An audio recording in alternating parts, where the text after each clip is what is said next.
Welcome to the Opie and Anthony program. Friday edition. Thank God it's Friday. TGIF. Oh, LOL. Gotta get all wacky. ROFL. Rolling on. ROFL, It's ROAF. ROA. No, RAOF. Rolling on floor laughing. Laughing my ass Oh, off. I heard rolling all over floor. No. That's what I've got. It's rolling on floor, laugh laughing. my ass off. Oh, good. Funny. Awful mouth. How about RAGWC? That's the one I always put. Raping a grandmother with cancer. Oh, God, that is awful. Stop. It's a story on Drudge. Yes, I know. Yeah, it's one of the most horrific stories I think I've ever seen. And we'll get into that in a few minutes. There is no God. Couple phone numbers in the New York City area. 877-692-1027. Right off the bat, want to thank New York. New York, man. You guys, we just got some ratings news. Yo, guys. It's a trend. They call it a trend in the business. Yo. It's not the actual book of ratings that comes out, I guess, in That's 4 next month. weeks. Yeah. But this trend, it lets you know how you're doing. Mm-hmm. And we went through the effing roof. Thank you. Thank you. Thank you so much, New York, you bastards. Went through the effing roof. That's what Ken Stevens said today. Yeah? We went through the effing roof. You sure he meant that? Ratings-wise or just... Yeah, no, he likes us these days. Gotta say it, he kind of likes us these days. Good thing. Outside of New York City, 866-277-4WOW. 866-277-4WOW. The phones have exploded already, Anthony. I guess we got to go with it right off the bat. The Lady Di thing, which I think... I'm going to be honest, a lot of times we sell things on this program and we... Snake oil and elixirs. We tell the listeners, oh, my God, you got to stick through the commercials because you're going to hear the most unbelievable radio next. Yeah. Well, today, Lady Di is going to come in to see if she's worthy of staying with the Opie and Anthony program. Uh-huh. And we were discussing this in the back office. We just think the segment is going to stink. Yeah, I don't even want to, push this and get everyone's hopes up because I'm really feeling like this is going to suck.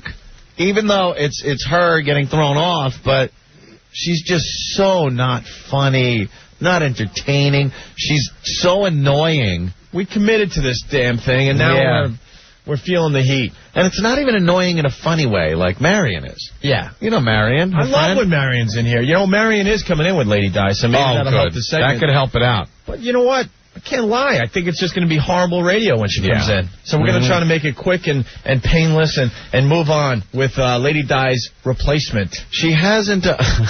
we already have a replacement penciled in for Lady Di. We're starting to think that Smokey might be the next member of the Opie and Anthony psychopaths or whatever you want to call them. Oh, my God. Are you kidding me? Out with Lady Di, in with Smokey. That's why this is a good thing to do. Smokey from the Stapler gun contest. Yeah. I mean, we will be thinning the herd as far as this show goes, but we're gonna bring in new people as well. I don't even know what his deal was. Did anyone get a straight story on Smokey? No. Is he retarded? Do I have to ask this? I don't think he was retarded. You don't think he was retarded? No, he was like a slower guy, but I don't think he was like retarded people. No, retarded means slower. No, but you're right. I really am dumb. It's not retarded. It's just slowed down a bit. I'm going with my first thought.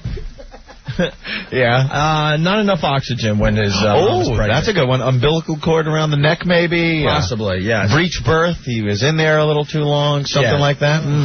Good. Either that or he smoked too much dope. Maybe he had an accident where he passed out and wasn't breathing. Or he could have taken a good shot to the head and he's still recovering. Maybe he fell through the ice and he was frozen for 8 hours beneath the surface, and then they pulled him out, thought he was dead, revived him. He's almost there. And now he walks to Earth going, why did you save me? Look at me. Right.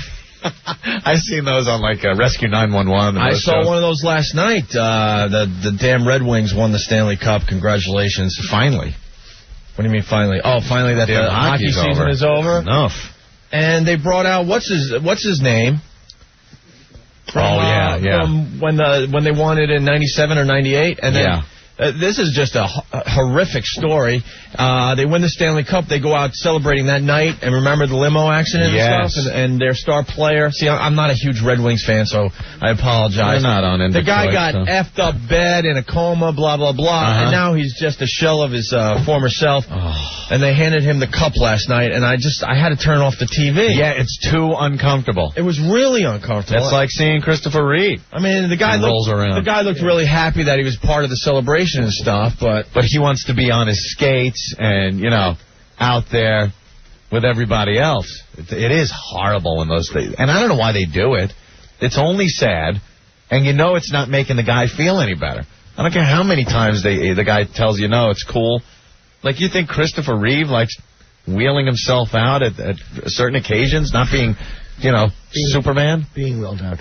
Being wheeled out. Yeah, he can't even wheel himself out. Oh, no. How bad is that? The worst is when they always lift the curtain and he's already in position. Already in place. Oh, like at the award shows? I hate seeing that. Sit there ladies and commercial waxed fruit head.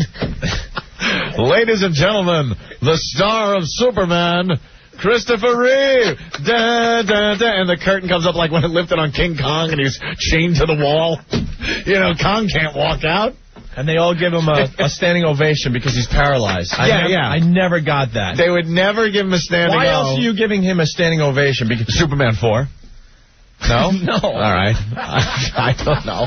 Why are those people giving Christopher Reeve a standing ovation? I want to see somebody just run out one time and tickle his feet and then run across. Nothing. And then just go, nothing. I hate when they give the standing ovations for the stupid things. Well, it's not stupid, but it's not appropriate. No, it's stupid. Why give him a standing O? And then a lot of times because he survived that horrific accident. Another thing at the Academy Awards, they give people standing ovations and applaud really loud for dead people. Yeah, the dead. Big standing ovation. Someone will come out to and accept a posthumous award. Yay, everyone stands up. Why? He's accomplished something everyone has or will accomplish in their life. Death. It really isn't much. And we've talked about this, too. Some dead celebrities get more of applause than other dead celebrities. Oh, when they run through the dead celebrities on these award shows, the ones we've lost throughout the year, and then he's a better dead guy. Yeah, then they end with the biggest death of the year. The biggest dead guy. Like a Walter Matthau or something. And now it's like they're going crazy and giving him a standing ovation. Because his death is more important than the other actors and actresses that died in Hollywood. People are idiots. That's all I can draw from this. They're more applauding the life's achievement, and they don't recognize the achievement of most of these zeros. And basically, they're happy they're dead. But you figure out, well, at least Jack Lemmon gave us some good films. So I guess that's why.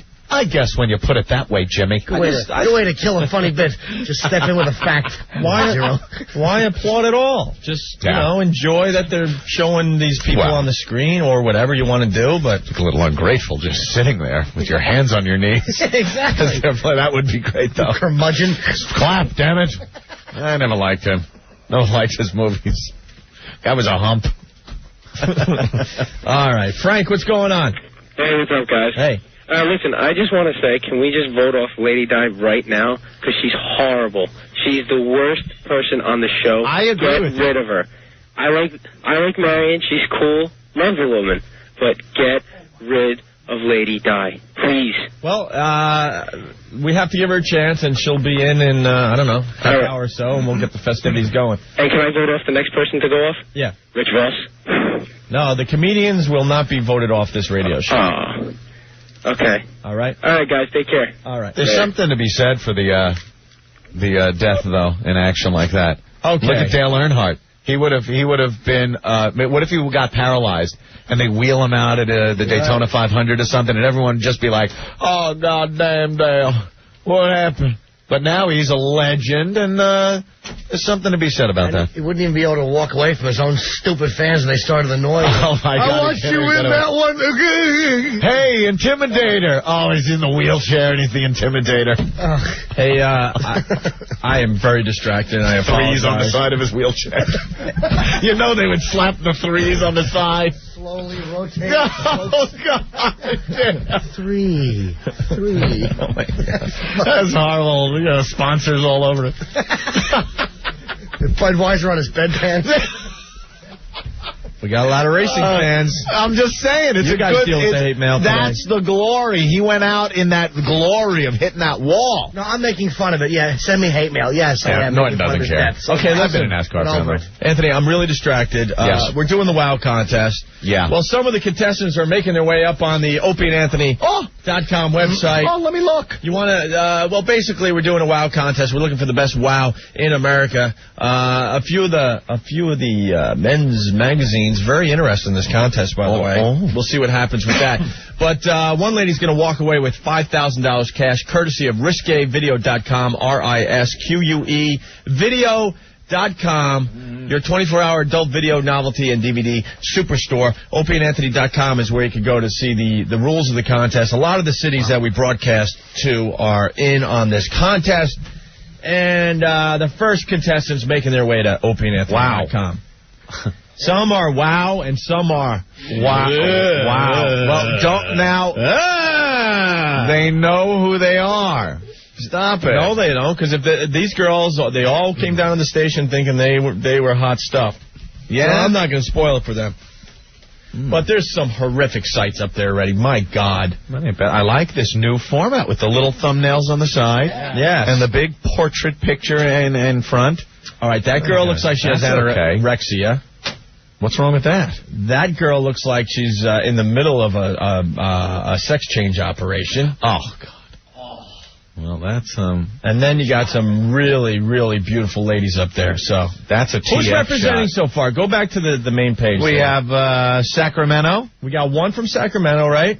I want to see who has stepped up for this contest so far and who has not. We have 1, 2, 3 from New York. Oh. And New York looking very good in this contest so far. Yes. We have, it looks like 2 from Boston. We have Uno from Chicago. WCKG getting involved in this contest. Very nice. Yeah. 1, 2, 3, 4. Once again, Philly's stepping right up, Anthony. Stepping right up to the plate. They already have 4 contestants. Feeling the love, Philly. In the WOW contest. So we're not going to waste too much time with this on the radio. It's more an off-the-air contest, internet-type contest. You can go to OpieandAnthony.com to see the latest contestants. I love when the website gets full. I'm waiting here like it's 1995, and I'm waiting for a picture to... It's like slowly comes on the screen. It's like, from the top down. There's her forehead. Remember when every site you downloaded a picture from, you had to wait? They're like, oh, that's good. Oh, that's good. Oh, it's got a D. Well, it's happened. Yeah. All right. Anthony, so for the ladies that want in on this WOW contest, all you have to do is show up at the station. Any time of the day. That's it. Any of the stations that you hear us broadcast from. During the workday, I would assume, between 9 and 5. Yeah. And they take your pictures. They've been very, very nice to all the ladies that have shown up so far. And then the radio stations, they send all the pictures to Scott Colombo, and Scott helps us out down the hall and puts them up on OpieandAnthony.com. Simple as that. We're hoping some ladies show up here in New York today. It would be very, very nice. Wow, that's good. Huh? There's one here. There's a girl here? Oh, yeah? And? She just walked in. Nice, see? She just walked in. And? New York. And? Great. And she's here, Opie. We have a contestant. She's here. We have a contestant. You want to meet her? Onde un rey este. From 1 to 10, Rick? Stop it. He said 5. No. Well, that's what Earl said. We know what that's what Earl said. Thing that was. All right. All right, we'll get her pictures done, and then we'll talk to her. How's that? That always works pretty well. Good strategy. Smokey. Yeah, what's up? What's up, Smokey? How you doing, man? All right. Yeah, I want to apologize for being drunk on the air. Oh, you're a normal dude. Is this Smokey? Yeah, it's me, man. The one who grew up Norton. Wait, you don't sound like the Smokey from the other day. Well, I don't have any Jameson in me like the other day. Are you sure this is Smokey? I am gravely disappointed. All right. The Smokey we know and love is a little slow and retarded. Well, you know, people say that when I'm sober or not. Give me a little buzz, and I'll be your same. I'll see if it's Smokey. Hey, Smokey, where was I when you groped me? You're sitting at the computer. It might be him. No, it is him. I could completely tell. Oh, my God. What a disappointment, We were ready Smokey. to add Smokey to the lineup, and it turns out he's only slow and retarded when he's drunk. Dude, a disappointment. This guy drank himself into retardation. How do you not love this guy? You know something? When you can drink enough where everybody that sees you thinks you're retarded, that is drinking, He dude. drank himself past blackout into Down syndrome. Good boy. Do it. Smokey. Wait, Norton. Smokey. Well, I apologize. What's up? I honestly thought, as everyone else did, that you were retarded. Yeah, that You're not mentally retarded? That you didn't get enough oxygen during pregnancy or something. Yo, it's been that way since high school, brother. I can't help it. No, you're fine. I can hear the difference. Have other people in the past, when you've gotten drunk, thought you were retarded? Yeah. Dude, the guy is fine now. He's just some guy. All right, Smokey, here's the deal with you, and as far as our show goes. We were very excited. We thought you were slow and retarded, and we were going to welcome you to the O&A family. Into the fold. But, you sound too normal when you're sober, which is fine. I just suggest when you're you get, blitzed, you give us a call. Yeah, if you're going to be calling our show or stopping in for any events, you have to be completely intoxicated. All right. All right? Yeah, can you apologize, Norton, for me? I'm right here, dude. Apologize for what? You doing nothing to apologize for. My buddy told me I threatened you, when he made a comment about my mom. You didn't. Outside the studio. You didn't threaten me, dude. You just asked me about it. You were fine. All right, cool. Nah, please, dude. Nah, it was good having you here. You didn't threaten. All right, Smokey. All right, man. How's your staple wound, Smokey? Yeah, it's fine, man. No problem. Yeah? All right, good. Good to hear, because ours are... Mine was hurting a little more. Yeah, we got problems with our legs, and we're getting a little nervous. All right, Smokey, thank you. No problem. Bye. Man. I think we need to put 16 of them in one really concentrated area. Yeah. There could be a problem. It's like a meat tenderizer beat up my thigh. Yeah, I'm pretty much going to a doctor tonight because I'm getting a little paranoid, man. It shouldn't hurt this much still. How friggin' disappointed are you? I thought we had a genuine retard. Or whatever. I thought we had a Smokey. No, we have a guy that's Smokey, too. I know. I'm Smokey. He was all effed up. His motor control is all gone. We don't have a quick clip with Smokey. Do we have any clip of Smokey? Because maybe people are listening that weren't listening the other day. He was telling stories, and I'm like, oh, my God, this guy is completely mentally retarded. And we were excited. Yeah. Now it's... well, what show doesn't like having a mongoloid on? Please. He's like a normal dude. Yeah, now he's just a guy that was a little drunk. Little. All right. What was he drinking, Jameson? A little drunk. Vodka. Oh, yeah? A bunch of the other contestants were saying. And lots of it. Pharrell's poison. Hey, Rick, what's going on? Shake it up. Rick! Yo, what's going on? You're on the radio, bro. Is this me? Yeah. Hey, I'm sorry. Me? Hey, dude, what the hell happened to freaking our sucky Rochester market? Oh, we forgot to tell you that Dude, seriously, man. Okay, can I say one thing, bro? Yeah, go. All right. When I was going to see my ex-girlfriend in Cape Cod, I listened to you guys in, I guess, the Worcester station when the Marv Albert scandal happened. Oh, yeah. And I got turned on you guys by then, and then 3-4 years later, whatever, you guys, boom, were on last July. That was cool when Weeze hooked you guys up. Yeah. And now what the hell's the deal, dude? Well, it turns out the management of that radio station had no clue what to do with us. And, Is that Kevin McGrath? Yeah, and we had to tell him to go F himself, basically. I mean, you're still friends with Weezy, aren't you? Oh, without a doubt. Weeze is still the man, and Weeze has done nothing but support Anthony and I suggest you guys leave him alone. He's doing all right, man. So, yeah, he was talking on the air about a couple of days ago about his boat. He's just sold and how you ran it, you screwed it up in Canada. I don't know, bro. No, I'm sorry. No, I didn't screw up his boat. And he said you screwed up his boat. No, we went on a boat trip. We had a great time. I messed up his wave runner. Yeah, no, he wasn't busting. He was just teasing you a little on air. I crashed it into the rocks a little bit. So basically, you cut off all ties from the management, but not Weeze. No, not Weeze. All right. Okay, thanks, man. All right, bro. See it. You crashed his little thing into the rocks? Did Katharine Hepburn have to come out and get you? I was ripping it up in Canada on Weeze's wave runner, and I effed it up, and then... You never told me this. And then I kind of had to get it towed back to where the boats were and stuff. Oh, how embarrassing. And then I was able to get most of the rocks out because the rocks got sucked up into it. You probably snapped the impeller or ruined the chamber. I was able to run it slowly up to his boat so it didn't look like anything. There was a problem. And then I was just sweating, and I finally had to tell him I really messed up his wave runner. Oh. When you try to go fast, it'd go like, vibrate. Yeah. Oh, yeah. Yeah, you snapped a propeller piece right off the impeller. Yeah. Nice. You old poop. So that happened to mine once. I was coming right up on the beach, and I just shut it down.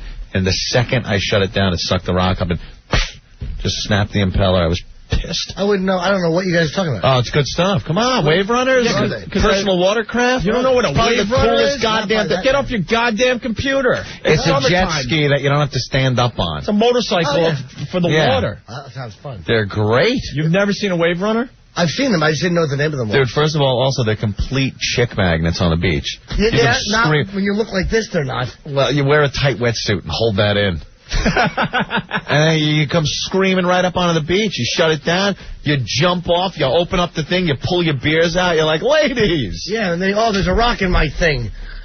Well, broken. What do you do then? Well, then you drink your beer. You have your fun with your girl, and then you have Opie tow it back. And Anthony, you know this by now, and I'm sure it's like this everywhere else. Long Island is just clamping down on the jet skis and the wave runners. You can't run them anywhere anymore. I had mine in '92, and it wasn't as crazy as it is now as far as people having them. There were only a few of us out there that were really tearing it up, and every year they just got more and more restrictions put on it, where you couldn't even go out in the Sound and start tearing it up. They got, pissed off. All the little towns and harbors and inlets, they all have these just ridiculous rules as far as wave runners go. And 5 miles an hour. Well, glad I bought this thing that does about 85 on the water. And then these ass bunches that work for the Coast Guard that just busting balls like you wouldn't believe. Because basically they don't want wave runners around. On Long Island. I used to pack up the front where you're supposed to keep your flares and safety horn that I would leave on the beach, pack it with ice and beer. And just go out and tear it up and pop one, drink it out there. And there are people, police boats going by. They didn't even care. It was just fun. Yeah, last summer I went around a little more. I went about close to 5 miles off the shore of Lake... What lake is Rochester area? Erie or Ontario? I always get that mixed up. Local reference? Ontario, I You don't get the bell. No, it's... and you just sit in the middle of the freaking lake, and you just turn off the engine, and it's awesome. Hang out. You just hang, bro. Just get rocked a little bit. But anyway... a cocktail. We had to say goodbye to Rochester. That was the second market. Remember we were going way back saying 2 cities were going to dump the O&A show? Yeah.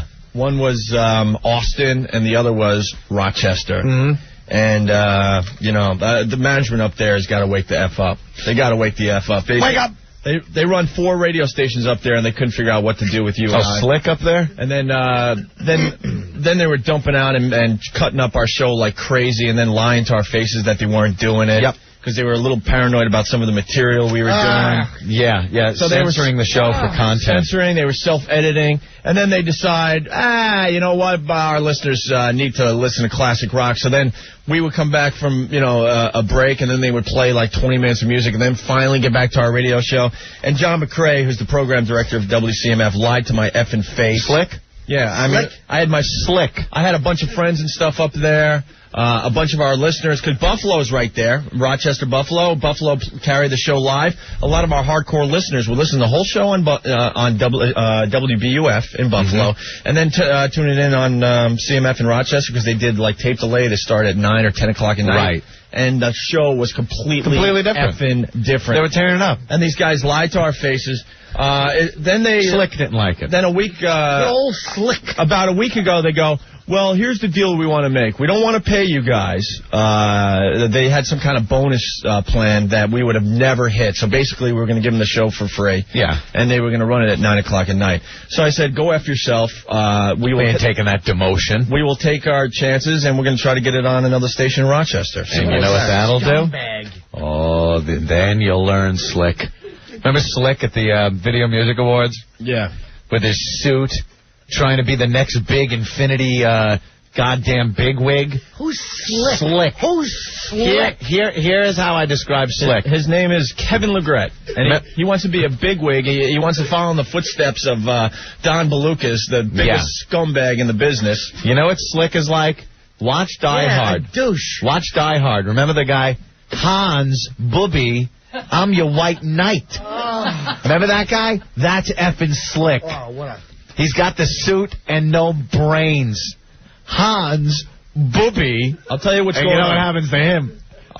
I'll tell you what's going on in radio. It's becoming a corporate world, and a lot of these guys, they're very lazy, and they don't really want to work at selling a program like Aunt Nice. You're a success everywhere. What a bum this Slick is. But it's not slick. But it's not easy to sell, so you got to hire. And why is it working in Buffalo, Cleveland, New York, Sacramento, all over? Slick is a douche. Because those radio stations, they hire sales staff that could go out there and sell the show the right way. Instead of in Rochester where they have just a bunch of salespeople in suits and they just assume, these advertisers are going to come to them. It's very easy, safe programming, and that's all they want.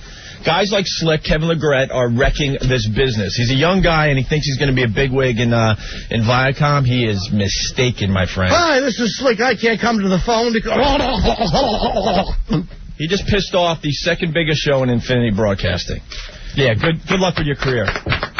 Good luck. Good job, Slick. Good luck. There's nothing worse than some jizzbag in his 30s with a lot of power. They've been ruining television because they didn't grow up living anything. They grew up watching and listening. They suck.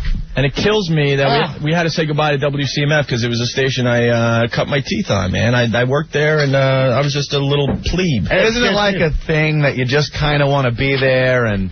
Of course. Broadcast and that... But I can't trust either one of those guys, so we had to say no. So they lied to our face way too many times. Enough with the 9 o'clock. You're in the same time zone. Why not?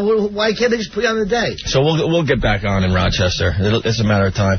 Seattle blew us off, that tiny little AM, but on Monday we start on the Buzz in Seattle. That's good. A huge FM station. John, why don't you just give the guys back their detonators so we could get out of here?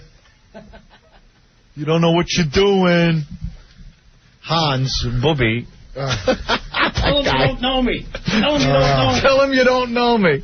Come on, Another reason I don't respect these guys, I visited Wheeze recently, about 3 months ago. Yeah. I was at their station, and they were lying to my face, saying how much they love the show. Well, of course they're lying. But behind the scenes, they were panicking, and they didn't know what to do with us. Everyone in any type of entertainment business that is not talent is a liar. Most of them are just liars. They're wannabes. They make me sick, man. Hey, babe, I negotiate $1 million deals for breakfast. I think I can handle this Eurotrash. Slick. That's Slick. Harry Ellis. That's his name in the movie. Tell him you don't know me. Yeah, good job. What an idiot. Good job, Slick. Slick. I know how our listeners could get, and that's why we love him, Anthony. Oh, yeah. Leave Brother Weeze alone. He fought for us like you wouldn't believe. Oh, yeah. Just leave him alone. Because he's got his own problems up there. It's Slick and the management. Do people call him that? Like, is that like really his nickname, or is that a goof behind his back? I don't know. I think Ben came up with that name because of the way he was at the Video Music Awards. All right. He comes up to us, and he's got the hair all there. He's trying to be... He's got the suit. Corporate scum. The Pat Riley hair. Oh. Yeah. Hey, love the show, guys. Yeah, guys. Call me, and we'll... Shut up. Slick. Yeah, hey. This is one I will not forget. This one will come back to haunt you there, Slick. Big time. 1, 2, 3. There's nothing worse than some jerk-off in a tie with no creativity. There is nothing worse than that. When Hans counts, 1, 2, Hans! 3. Okay, find him, get the detonators. The guy dies right in the chair. He don't care. Push him aside. And a little message to Don Balukas. Good job, Don. Get the F out of our lives, you douchebag. We're like roaches. He's the guy who fired us in Boston to begin with. Then what a coincidence. He joins Infinity Broadcasting. This is what he's done for the Opie and Anthony show. He put us on in Austin, Seattle, and Rochester. Uh-huh. We are now off in Austin, Seattle, and Rochester. Yeah. Don't do us any more favors, douchebag. And we're back with the Opie and Anthony show. Instant feedback from The Truth in New York. You lie to your listeners about your ratings. You lie to your listeners about your contests. You lie to your listeners about your fake edginess and your talent. What hypocrites. Wow. Faggot who won't use his real name. Poor guy. Can't take it, can ya? Why are you so bitter? A little bitter. Why don't people just use their real names when they write in? If you're going to write in, use your name. Everybody knows our real names. What's the matter with you people? Can't. All right. Are we hooking up with Seattle right now? Is that what we're doing? BJ. Here we go. I think we got Anthony. You there? Hey, man. Already. Anthony's giving me crap already. No. We haven't said crap about you, BJ. Give us a minute or two. Opie, I couldn't hear because he had you on hold in the other room. I have no idea what you were saying, but you know what? I know you bastards. You're killing me already, aren't you? Not at all. We're actually not. We haven't said anything. Let me explain to New York for everybody. This is BJ, and he's on the Buzz in Seattle, and that's the station we're going to be starting on Monday. That's right, 7 o'clock. We got you on Monday, and Opie, I'm telling you something. I said off the air to you because you know you and I are buds, but I'm so happy you're on our station. You should have been here a year ago, and I don't know how that. Well, we had to start on that little AM station, and then we get knocked off because they want to go back to classic country. How embarrassing is that? I love that stuff. Well, we had an appearance last night. We had about 200 guys out at this bar we go to and do wet T-shirt contests and everything. And I made mention of the fact that you were, that we were going to have you guys on our station, and you guys got a nice round of applause. So you got a lot of folks that were really pissed off that they took you off, and happy that they're going to be able to find you some here in Seattle. Very good. I got to say something for New York. BJ tried out to be a sports guy. Oh yeah. Who didn't? I think everybody did. BJ was almost a sports guy in New York City. But they hated you, right, Beach? Opie, now, you know what? I don't know how far you want me to go, because you know what? I've been waiting forever to talk about those two douchebags. You let me know. You can go. Go with it. Go. Roll. Opie, I got fired over here, and you were the only, by the way, Opie, you're the only guy in the business that would take my call. Everybody thought I was a pariah just because I talked about, hurting Christians. Who would have thought? Don't tell anyone, though. Everyone thinks I'm a scumbag. So Opie gets me the gig, gets me to talk to Jeremy, your boss, and he's good to me. Everybody's good to me except those two douchebags. I come in, they don't even want to talk to me. I'm supposed to audition with these idiots, and they don't even want to talk to me. Which combination of sports guy was this? It was the Scott and Sid combo. Was it Sid Rosenberg and... We like Sid now, but yeah. Oh, you do? Yeah, we kind of do. He's on another station, but he's not a bad guy. Actually, when was the last time you spoke with Sid? He calls us all the time. I find him extremely interesting. I hear stories at the bar I go to in Brooklyn. Yeah.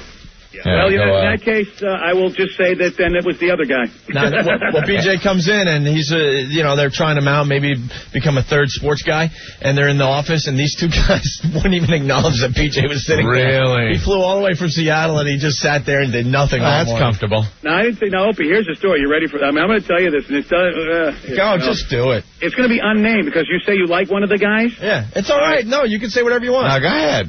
Here's the deal. All right, I'm going to say this. So the second, the first day I don't do much, Opie. You know how it is. When you first meet somebody, you don't want to just go over the top. So I'm sitting there learning my place, being cool. They want to change my name. They're giving me all this stupid sports stuff. I hear this Hein, whatever the hell that crap was all freaking day long. So I sit there and I keep my place for the first day. Second day, I step it up a little bit, and try to interact more. Yeah. I tell one joke. It cracks up the whole room. Sid goes into a tizzy, leaves the show, and goes into the office and starts bawling that I've usurped his position.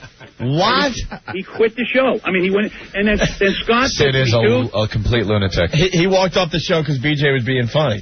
Yeah, I mean, and I'm going, what am I supposed to do? Auditioning, I got, Opie, I don't want Opie to look bad. I don't want to think they brought a schmuck in and Opie. I got to do something. He wouldn't do the rest of the show with me. He quit the show for that one day. Oh, my God. How dare you actually be entertaining? It was. I don't have a whole lot of love lost for both of those lovely individuals. Well, Sid's gone on to better things, like telling the entire listening audience that he steals satellite service from a certain satellite server with he gets hot cards that you slip into the box and everything. And they came after him, which is just classic Sid. He would shoot his mouth off before he thought. It was really funny. I love when he does stuff like that. When he went off about the Williams sisters and caused that whole controversy. Yeah.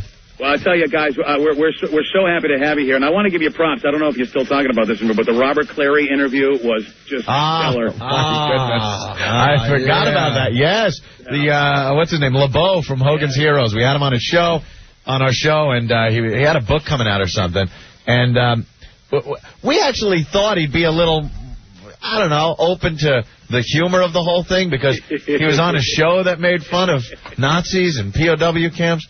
I don't know. He seemed a little upset when Opie may have stepped over the line. Well, he was telling some life stories, and I was playing canned laughter. I don't think that was as bad as when he was telling about his parents and the Nazis taking them away, that you started playing Adolf Hitler's speech.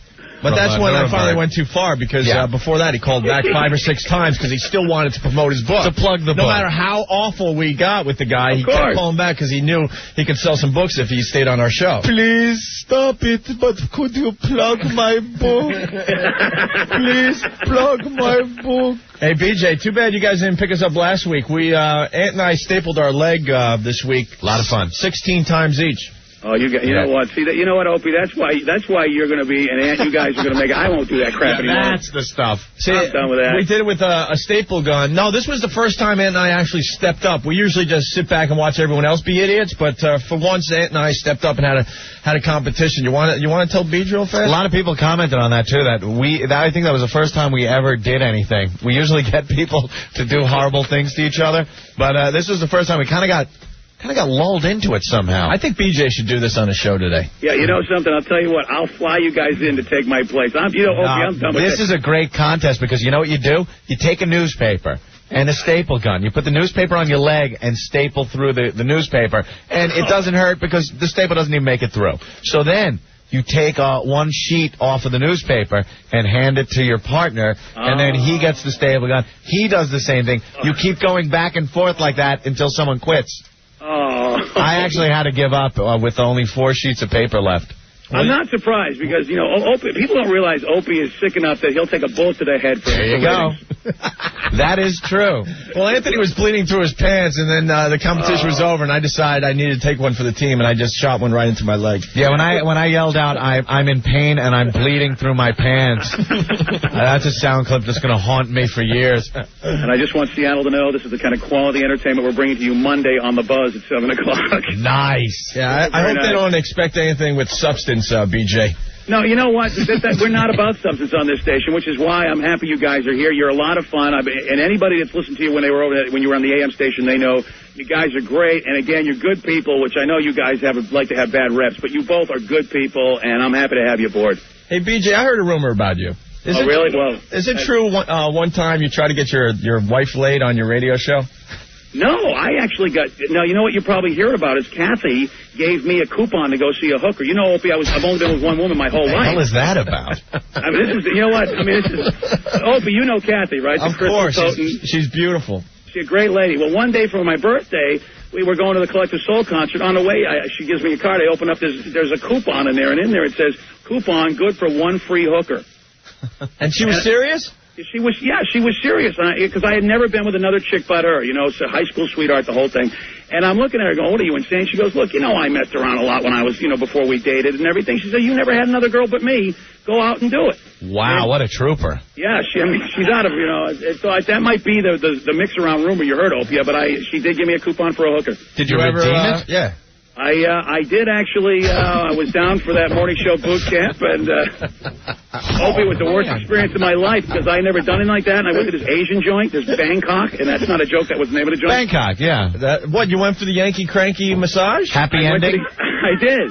And so I go in, and the woman thinks I hate her because I can't speak the language. Oh, that's not your fault. I know, but so she brings me in the room. And what language do? You just make that jack sign with your hand. She thought I hated her because I was with a buddy. He goes and he's with another girl. Sign. Yeah. And so she was really a gorgeous woman, but I thought she was the hostess. I didn't think she was the one that I'd be banging. Oh. So I'm sitting there waiting for her to bring in somebody else, and she's not bringing anybody else. And she goes, what, don't you like me? And I go, no, are you the girl? She goes, yeah, but you like fat girls, don't you? I go, no, I don't even know you. Let's go. And then she starts wanting to give me massages. She's throwing me around the room. She's breaking my neck. And then she says, I can't leave. And at this point, I can't get any business going. I think I'm going to die. Then she says, look, I'll help you out. And she breaks out the lotions and a little bit of oil, sure. But here's what happens. The cap is not on tight enough, and she just dumps the whole thing all over my crotch. And at this point, there's no way friction's happening at all. And it's like, Hey, you need a little resistance, right? Nothing at all. And she's sliding all over me, and she's getting pissed because nothing's getting done. And she goes, you're still going to pay. Even though nothing happened, you're going to pay. You're going to pay. Gee, what a great place you picked. Yeah, it was really quality. I was looking for quality. Oh, man, so that's the story. But, guys, again, psyched to have you aboard, and I don't want to ruin the rest of your show. All right. What are you, kidding? Well, we're going to have to do this again, Beach. Oh, definitely. Hey, guys, seriously, you know what? You know, Ope, I love you, dude. And Ant's sick, and of course Norton, which people haven't even heard yet, is out of his freaking mind. Yeah, keep him in a cage.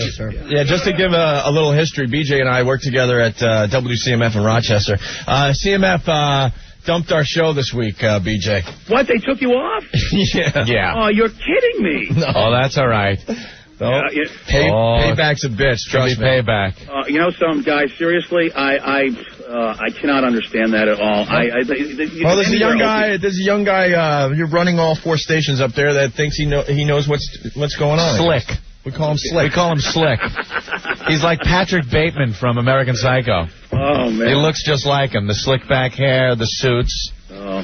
No, it's too bad, because, Opie, you know what? I know you were well-loved in Rochester. You were all over the Wii show with us. That doesn't make any sense to me at all. But then again, it is radio, and when does it ever make sense? There you go. Well, all right, boys. All right, BJ, thank you. All right, thanks a lot, guys. Again, Opie and Anthony tonight. Hello? There he goes. He was doing his break, his show. I want to listen in, though. At one point, I forgot that he was actually on his show. Oh, we're just talking. I'm just like, yeah. They were on the air in Seattle? I'm like, oh, hey, whoa. I forgot we were on the air in Seattle. Oh. Why, you want to plug a gig in Seattle? I don't have any gigs in Seattle. And my website has been updated, so all you tools who are instant messaging. It has been. New pictures? No, just my stupid Westbury date. The pictures are going up, I'm just telling you. All right. Mike, you're next on the Opie and Anthony show. Thanks for making that look like a total disappointment. Pictures? No. Mikey. Yo, guys. Real fast, Mike. Just had an idea. Smokey. All right, go. All right. Oh, boy. Oh, God. Stop it. Anthony, as we go to break here, on the show today, of course, the Lady Di thing is going down. Yeah, Lady Di, this is her last shot on this show. I see, as Opie said earlier, I see the segment sucking, and I see her just getting thrown off because it's ridiculous. This is stupid. She's going to offer nothing to the show, as she has in the past. Nothing. But we gave her this shot, so we're going to have to go through with it. I don't know what she's going to do. Do you? Is she going to do that stupid singing thing? Well, I think Jim's leaving in about an hour, so who's she going to sing to? Big Kev. Big Kev's here. She could serenade you. 5:30? That's stupid. Big Kev, no. Now, you know what else she said? Remember when she said, I'm going to come... I'm going to come in a nice dress and makeup and have my new hairdo. She'll come in that stupid shirt with her stupid jeans. When we'll say, what happened in the dress and stuff? Oh, I didn't have time to let an excuse. Like, this will be all half-assed. Even though our idea sucks, the way it sounded, it's going to be half-assed from that. Just, you know what really bugs me is that she kind of reminds me of Louis Anderson, the way she looks. Oh, yeah, totally. That awful body. Hey, how are you guys doing? You know, I was abused as a child, but I've turned that tragedy into comedy. My abusive father and my enabling mother turned me into this freakish mess I am now. This freakish mess. And, oh, yes, I suck the sea, Dad. Thanks for the Jack Daniels bottle lobbed on the side of my head.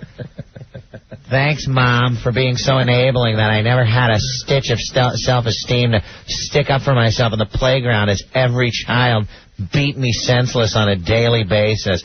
But I've turned all that into my comedy act that you can see now. Hear me talk about my abusive childhood, my abusive father, my enabling mother that I've grown to hate. But it's going to be really funny, so check it out. Big mess. Well, she's coming in. As we go to break, Anthony, Foundry... Give me big fat C! FoundryMusic.com. We couldn't find the music. Let me see badass! We're still looking at it. I'm sorry. That's okay. It's you know... Hey, maybe next time. Norton with George Lucas? What? I'm looking at Norton's pictures with the celebrities. He has some damn good celebrities. Of course he does. He stalks them. I've seen the way he works it. It is stalk celebrities. You weren't Yes, you stalking do. celebrities when Yes, we went you to do. the river race. Not at all. Earl. Not at all. I took the pictures. You wouldn't move from your spot until you got a picture. That's not stalking, though, dude. That's I'll just being in the right place at the right time. That's what stalkers do. No. Stalkers do it incessantly. How did I talk to them after I get my picture taken and leave? Dude, you watch Flavor Flay eat, and then I go, come on, let's go check out some bands. You go, no, when am I going to ever have the opportunity to watch Flavor Flay eat again? No, Larry Literal. Hello? I didn't say that. No, you were... you would not leave. You were amazed that you're like, oh my God, Flavor Flav is back here. You're looking right now. You actually turned to him and go, oh my God, look at he's eating. No, I didn't. Look, yes, you did. Hey, and young Jim Norton. But I get the picture and I move on. I don't bother them after. Not the picture. I don't try to talk to them for 20 minutes. I get it and I'm done. I get a lot more pictures. Like I still got to put up. Damn, Danny Aiello. This guy's got like, look at your head with everybody. Joey Buttafuoco. I got some good ones. I got to put a lot more up, man. Hugh Downs. Where were you and Hugh Downs in the same room? Me and Dice did, that's the time I told you I worked with Bill Maher, and he got booed off stage. That was in Phoenix at the Celebrity Theater. It was me, Andrew, and... Bill Maher got booed. Oh, yes, he did. He won the headline over Andrew. I love that story. Richard Belzer. One of these days, Dice has to tell that story on the air. It's a great story. Schaefer, David Foley. You are all over the place with your celebrity. And Rudy Giuliani. Yeah. Now, was this pre or post arrest? Pre. That's the Congress of Racial Equality dinner that Roy Innes runs. I got Rudy that night.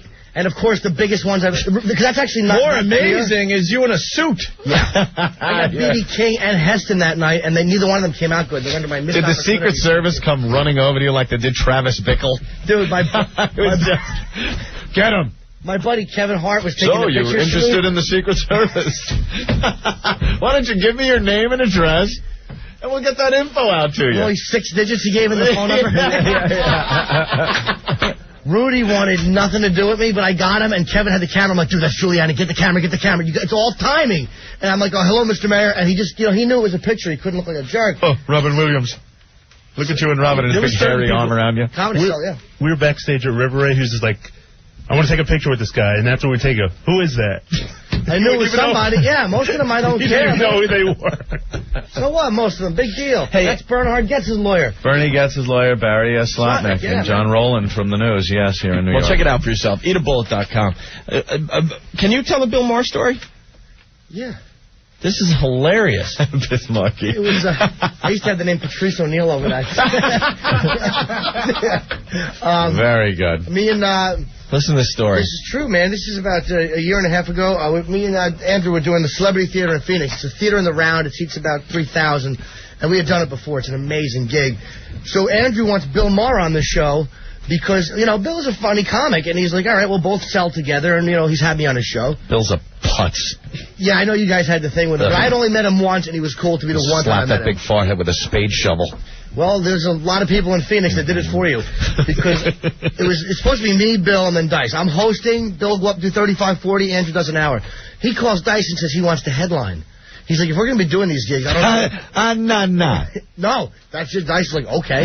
Oh, really? But Bill Maher was so pompous. He calls Dice and goes, I need to headline. He goes, if we're going to be doing these gigs, this is all secondhand. He said, hey, jerk-off, okay.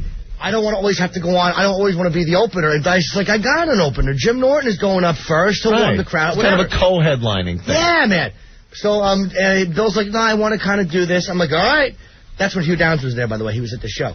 So I go up and do my thing. Beforehand, you should see Bill in his dressing room. He's got like a music stand with notes on it because he hadn't done stand-up in a while. Oh, boy. I go on and do 15 minutes and murder. I mean, the crowd's amazing. Was Hugh Downs laughing at your material? It's a theater in the round. Because your material is probably some of the most heinous stuff. Did you tame it down? No, I was a complete dirtbag, but I'm like, you know what? This is what you want, stupid. You never put me on 2020. Watch it. Right. I've had to tolerate you for years. Dice goes on and does an hour and 6. And it was like, to see him middle a gig, I mean, it was embarrassing how hard he killed. I mean, it's probably one of the best sets I've ever seen a comedian have. Awful how bad it was. You know what I mean? It was like one of those reactions from the audience where, oof. Because the whole time it's happening, I'm like walking past Maher's dressing room, and he's just pacing back and forth because he's trying to get his material together. And he hears Dice is killing out there. How can you not hear it? Almost 3,000 Oh, and he people. knows he's coming up next. Dude, this story gets really good. So it was, Dice does his hour and 6, comes off to a tremendous standing ovation. I mean, and then there's a break. Always a break before the headliner. So Bill Maher is pacing. Hello, Bill. Andrew wants him to do well. Because, he likes Bill a lot. So Andrew puts on his street clothes, and he takes off his leather jacket. He's like, I'm going to go up and introduce him just to give him a shot. Because, you're not following Dice anyway. So he goes on. Took off his superhero clothes that he wears? Yeah, exactly. He went back on his Clark Kent. So he walks out with regular shirt on and stuff, and that's after a 15-minute break. And he's like, look, this next guy is great. Ladies and gentlemen, that scumbag. No, he was being nice to Oh, he loves Bill Maher. He's like, this guy's great. He's one of the only guys that gave me a shot. You know, he really talked up Bill real quick, gave him a great intro. He's a great comic, Bill Maher. Bill goes on. There's a little bit of heckling, but people are ready for him because they all know who he is. Yeah. And he's kind of standing there looking at his music notes, and he's doing that. There's a couple of heckles, and he's doing that, I'll quiet the crowd with my silent brilliance.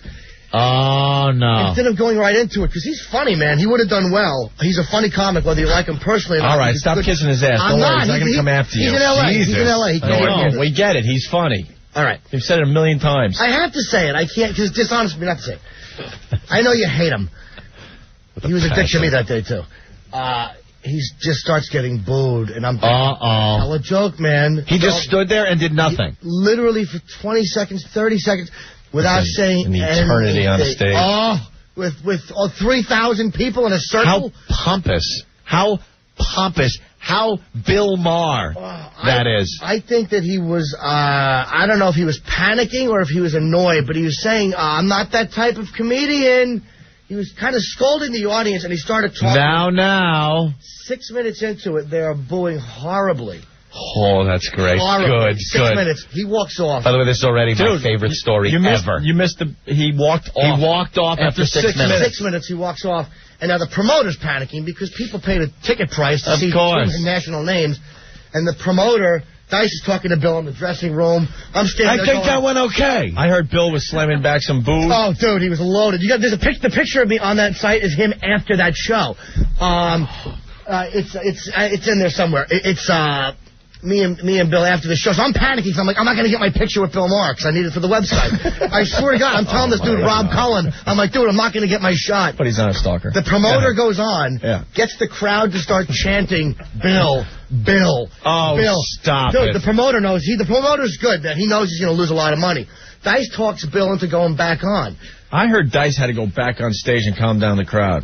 Did he? Maybe he did actually go back on. That's If how he did, I Dice don't remember. told me. It might actually be true. Because I was downstairs, you had to walk up to the stage area. I heard that Bill refused to go back on. Dice had to convince him to go back on. Yes, he did. That's true. And then Dice had to go on stage and calm the crowd down and go, "Come on, guys, give this guy a chance." You know what? That might be something I forgot because I was downstairs in the dressing room area.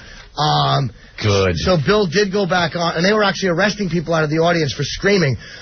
Because people that's it. Yeah. Arrest people because they just dragging are them speaking out. their mind about that douchebag. And, pompous ass stands up there for 3 minutes without saying a word, thinking the aura of his brilliance is going to calm the crowd down. Good. They should have shot him. Well, we're downstairs, and he's getting ready to go on. He's back up, and he's panicking, and I don't blame him. And Dice was actually really being cool, man. He's like, come on, man, just go up there. You can do this. Dice cool. Rock and roll. And he's like, I am not a rock and roll comedian. I am a monologist. He really screamed. Then you should have middled, you dumb F. Look, dude, again, no matter how funny you are, you don't follow Dice doing an hour. It's just stupid. Especially with a Dice crowd like that, you know? Why would you? Oh, that's fantastic. I will never be that arrogant to think that I'm going to go on and do time after he does an hour. What a great, fun story that was, Norton. But he went back up and did 35 more, which I actually respected that he did the 35 minutes, and he pulled it off. He pulled out a 5.5. Dice pulled out an 11. He pulled out a 5.5, but that's something from a 0. All right. Who are those hot girls outside? Where's that picture? It's up there. Those are the Outlaw Golf Girls. Oh, cool. All right, we're going to talk to them next. And, yes, we got an update on Ecstasy Dad, Anthony. Yeah. And also some great new clips up on FoundryMusic.com, FOUNDRY music.com. We got the Tippy Tom video from yesterday. It's really funny. Tippy Tom was in here. We got some of the lesbian stuff from yesterday. We got new Wow Me shots from Philly. And if you dig a little further down from earlier this week, you could see Ant and I stapling our legs like crazy. Mm-hmm. All on FoundryMusic.com, FOUNDRY music.com. You could get to that link through OpieandAnthony.com. 1 week I was doing radio when that son of a bitch laid into me. 1 week I was in construction, you douchebag. He was an ass to us. We've never forgotten. No, I know. I know you guys do not like him. I know you don't. This is the Opie and Anthony Show. We got lots going on, man. It's turning out to be a party in here today. Yeah. Got a couple very, very good-looking ladies outside the studio. Oh, yeah. Gonna get them in a few minutes. They're part of that Outlaw Golf. Yeah. The new game on Xbox. I think they're the models that are in the game. Oh, are they? Were they modeled after them? I believe so, yeah. Oh, look at that. Are they going to do some of the moves that they do in the game? I hope so. The spanking? That was pretty We'll get into that in a few minutes. Let's go to John. Hey, John, what's up? Hey, what's going on, guys? You tell us. Well, we got a little bit of an update on Ecstasy Dad that was printed in the Sacramento Bee today. Yeah. Apparently, a warrant was issued for the arrest of Ecstasy Dad. He was arrested on Wednesday on suspicion of 2 counts of child endangerment. And the warrant was, in fact, issued based on footage from the HBO special. Yep. Local police saw the special and they got involved. My question is, apparently this was filmed back in October of 2000. Yeah. The guy had almost 2 years to get out of town and avoid any type of...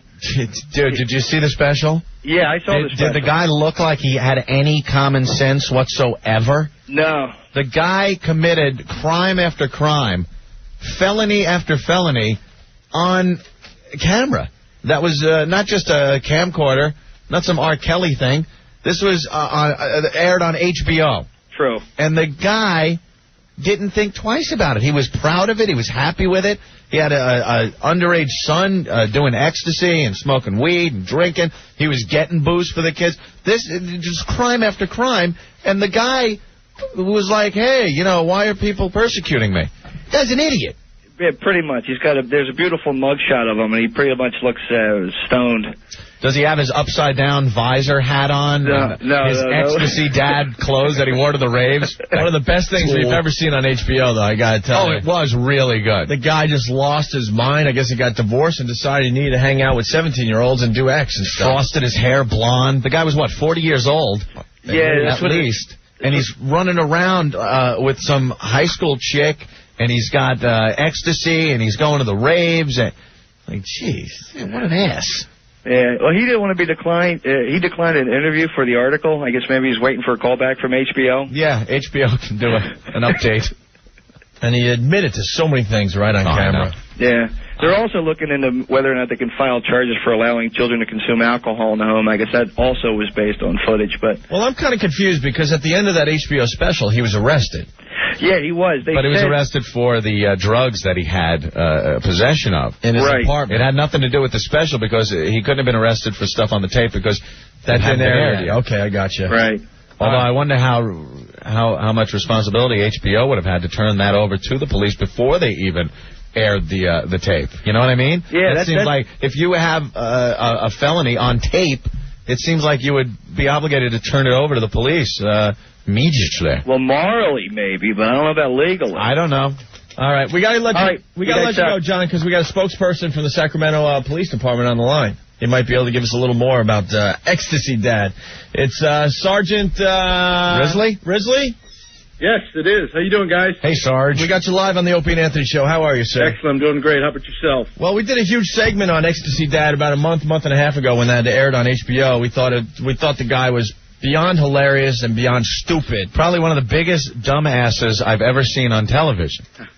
And we were wondering, hey, why the hell isn't this guy in jail? And apparently you guys were looking into it during the time since it aired? Right. There was really 2 agencies involved in it here in Sacramento and a rural county about 50 miles from here, where he lives and spends most of his time.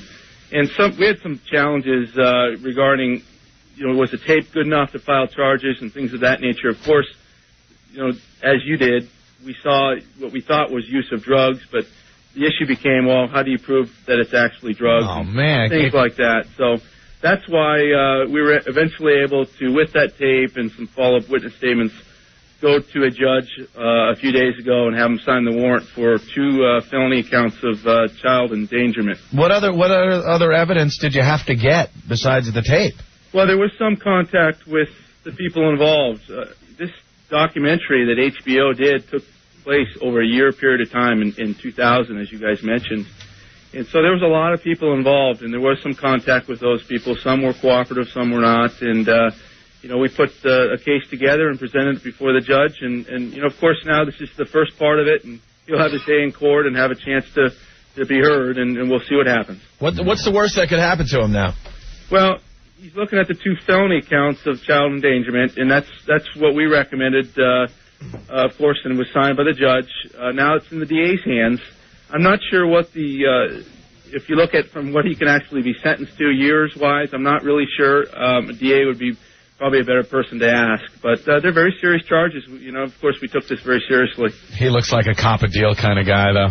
Well, you never know, and and it's just he doesn't even know. I don't even think he knows what that means. Who, the defendant? Ecstasy Dad. It's like cop a deal. What? I could get more X? I could cop some more X. You mean based on just the videotape, though, that isn't enough to get a warrant? Well, because you don't have the actual drugs, but can't you just look at the way the kids are reacting and? Right. It makes sense to me, of course, and that's why I think it took so long to put this case together. There were some conflicting ideas and concepts of how we could approach this thing, and that's why it took 6-8 months before we finally were able to get that warrant. You have any updates on the kids? No, I don't.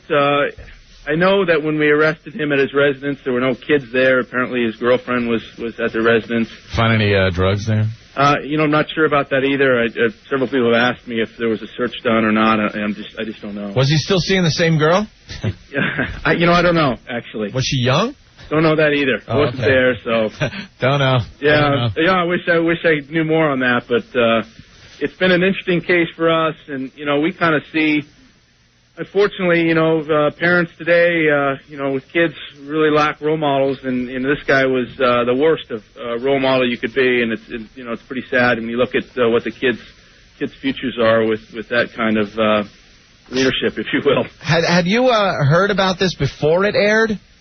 No, we were. So you must have watched this and just gone, "Oh my God!" Right. Well, what happened was Calaveras County, which was that rural county I mentioned, called us.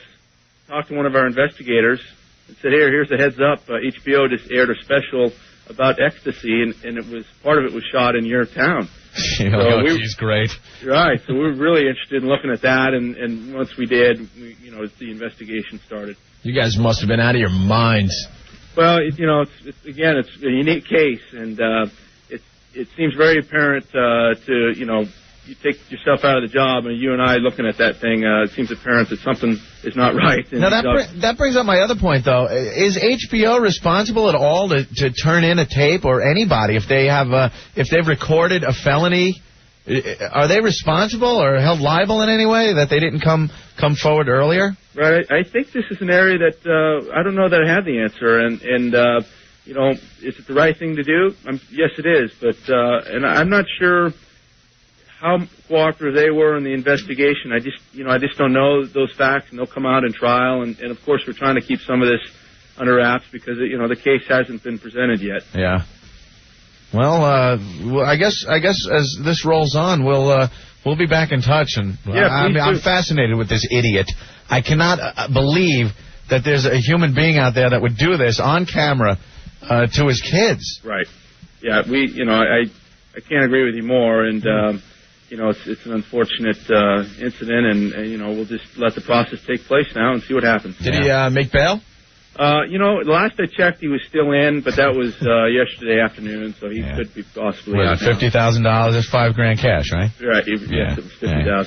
His dealers can wait for their money. All right. Well, thank you, sir. All right, gentlemen. Thank you. Thank you, Sergeant. Take care. Bye. Okay. Bye. Bye. There he goes. Sergeant Risley. There's the Ecstasy Dad update. Ecstasy Dad in the slam. Right from the guys that arrested him. But imagine that, though. You're a cop in that town, and you're watching HBO. Hey, what's on tonight? Sopranos on? Let me just watch HBO. Hey, that's my town. Hey, what the F is this guy doing? Here's what the clip tool. Of Ecstasy Dad at his son's apartment, partying with everybody, with the kids, Anthony. With the kids. What's up, dog? What up? You guys ain't going to the rave? What's up, dog? Are you hooked up? Yeah. We're going to have a big Roll&E party here tonight. Is that all right? Are you down for that? So I got these right here. There's gonna be some good pills. Like, I want to be, like, oblivious tonight. What are we going to do, Joe? You want to bring everybody in, sit everybody down, and, like, breaking bread or something? What do you think I'm talking about? Are we all going to roll tonight? Hey, if I got to make an alcohol run, I need to know what to get. There's underage people in that apartment. Hey, I'm making an alcohol run. I need to know what to get. Asking if everyone's going to be rolling. And hey, dog. Hey, dog. And I'm going out for alcohol. It's like your dopey dad. Give me your orders. I'm going out for beer. What a complete ass. What kid would want their dad? Hey, dog, with all of his friends and stuff. It's like, your dad.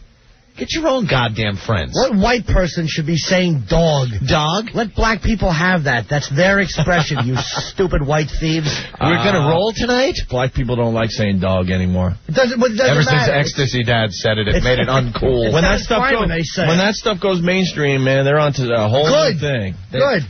Remember Fat? Yeah. I hate when white people do that. It is really, just be yourself. Hey, dog. Shut up, dope. The African-American community has been robbed time and time again by the white man. They have the cool expressions. What can we say, you know? They got the cool it's about music. time we could rob them.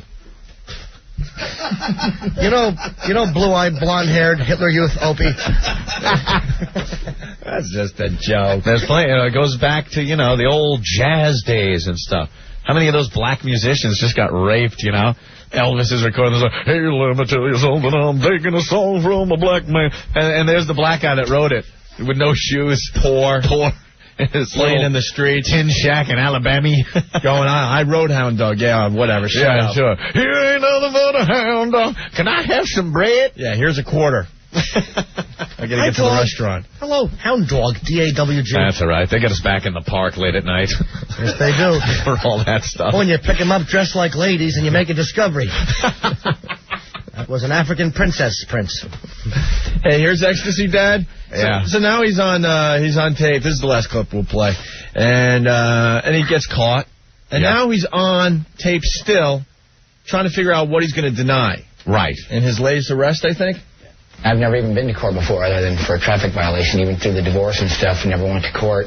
And I don't know whether, what to deny and what to, what to admit to or whatever. I can just take the Fifth, I guess. I just take the Fifth Amendment. Well, go test me. Go test me. I'm all for that, People don't even understand how to use the Fifth. You can't just use the Fifth like you idiot. It's videotape of you, stupid jackass. I'll just take the Fifth. Let the tape speak for itself. It's like a kid. I plead the Fifth. Don't stand there. I can. It's government's property. Remember when you were a kid and somebody would stand on your front lawn? Get off of my property. The kid's like, I'm not on your property. I'm on the curb. It's in front of my house. Government property. Government property. Like they knew. I pulled the files on this. This is G property. Government. I almost felt safer when I lived in Edison growing up as a little lad. If big kids wanted to beat me up, if I jumped on my parents' car, like, well, this is my parents' car, you can't bother me on here. Is that where you went? Yeah. Like home base? Yeah, it really was. It always was a little more comforting getting beat up by home, by your house, instead of having to walk a long way after you've been beaten. I got rasped once. Beat? No, I absolutely didn't used to get beat up, but I had fights. And when I had a fight and it was near my house, it was a lot easier. There was one time my father, he's like, you get out there. If he's giving you crap, you beat the crap out of him. I'm like, this is out in Central Islip on Long Island. We lived in an apartment complex. So I jump over the railing. We had the first floor, a little patio that came out the back door of the apartment. And the kid's sitting there like, come on. So I just run up to him. I guess I'm 8 years old or 9 or something. My father's like, go get him. He's drinking beer and stuff. So I run at him, just windmilling. This kid just steps to the side, puts his foot out. I'm on the ground. He pins my arms down and just starts bitch slapping my face. And I'm like, get off. My father's like, what a waste. I should just put a bullet in him now. Why couldn't I have a girl? But yeah, I might as well have a girl. Right. But I was able to just get up, dust myself off and hop right back into the apartment where my mother would be like, Anthony, what did you do? You asshole. You should have made sure he was okay, Just started one of the arguments of why they got divorced. It was all my fault. I know it. It was the fight. I didn't win the fight. There's another time I was by a strip of stores out in California. Yeah. And this one kid used to just goof on me all the time. You know, because I had that stupid big afro and I rode horses, so I guess I had cowboy boots on or something. I looked ridiculous. I really looked ridiculous. I know. An afro and cowboy boots. I was a kid. I know. What do I know? I was an idiot. I certainly was. He was in cowboy country, though. Yeah, but I had the big afro. Cut your goddamn hair and put your straw hat on. I don't know. I wanted the best of both worlds. I wanted to be a member of Boston and be a country star. Aren't there any country singing Black Panthers? So I'm walking by this strip of stores, and this kid, he goes, "Hey, cue me." I'm like, "Yeah, all right, here we go again." He's going to do some slap boxing. He'd love to slap box. You know, I never understood that. If I'm not a good fighter, I could punch really hard once and run away if it didn't help. there were going to be rules to your fight? Yeah, it's sort of like a boxing thing. So he goes, "I hate your guts, and I'm gonna beat you up, but we're only gonna do slap." It was one of those things where we weren't enemies. Mortal enemy. It was just like I didn't like him, he didn't like me. We knew it, but it wasn't like let's fight kind of thing. We didn't have a grudge. He just didn't like me. So he goes, hey, and he would like put up his guard like he's ready to fight, but open hands, and goes to Marcus of Queensberry rules, and goes to smack me. You know, so I kind of duck it. I went back, and as I came back forward, bam, a fist right in the eye, to where I was bleeding so bad out of my eyebrow. I grabbed my eye and went to walk into the store, and all I saw through this blurry vision were ladies carrying their bags going, "Oh!" like putting their hands to their face. You looked like Chuck Webner. I got rocked.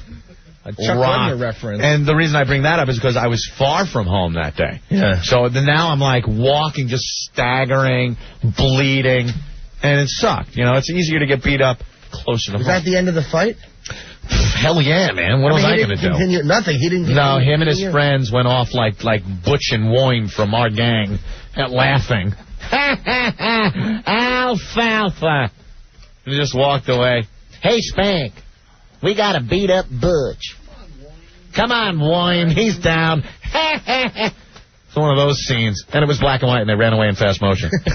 Swear to God. We got a break. Break. We got to get the Outlaw Golf Girls in here, Anthony. Ooh, yeah. I'm looking forward to that, dog. All right, you want to roll tonight? Yeah. We'll add them to the party. And when's Lady Di getting here? No, it wasn't Bill Maher. She'll be here at 5:30. 5:30, Lady Di shows up. Yeah. 5:30, better known as the showstopper. Johnny Come Lately monster. You're checking out the Opie and Anthony show. A couple things. The WOW contest is on, Anthony. Yeah. It's been the first week of qualifying. I think we got about 10 girls up there by now, 10 or 11. Yeah. We have a new girl that came by here today. We're taking her pictures. I'm hearing that Dallas is representing. A girl has arrived at the Dallas radio station. Yeah. So her pictures will be up a little later on tonight, I believe. So go to opieandanthony.com if you want in on the WOW contest, or if you just want to check out the contestants that we have thus far. Really quick, this guy Charles that emailed or instant feedback about Central Islip, I brought up that I lived there. He reminded me of something, the racial hatred that was going on in Central Islip, and then this just hit me. I forgot about this. I lived in an apartment complex that was on Hawthorne Avenue, if anyone's familiar with Central Islip. And there was one building out of all the apartments that they put all the black people in. Dude, they put all the black people in one apartment building. Out of all the apartments? It was like garden apartments, you know, they were 2-story strip apartments, and they were laid out all over. There must have been, 20, 30 units. And one unit, and it was the rundown one, the one that never really got painted or never got maintained. When you walked in, the stairway was a mess, and every black family that lived in that apartment complex lived in that one building. Like the superintendent, whenever somebody would come to rent an apartment and they were black, they got put in that building.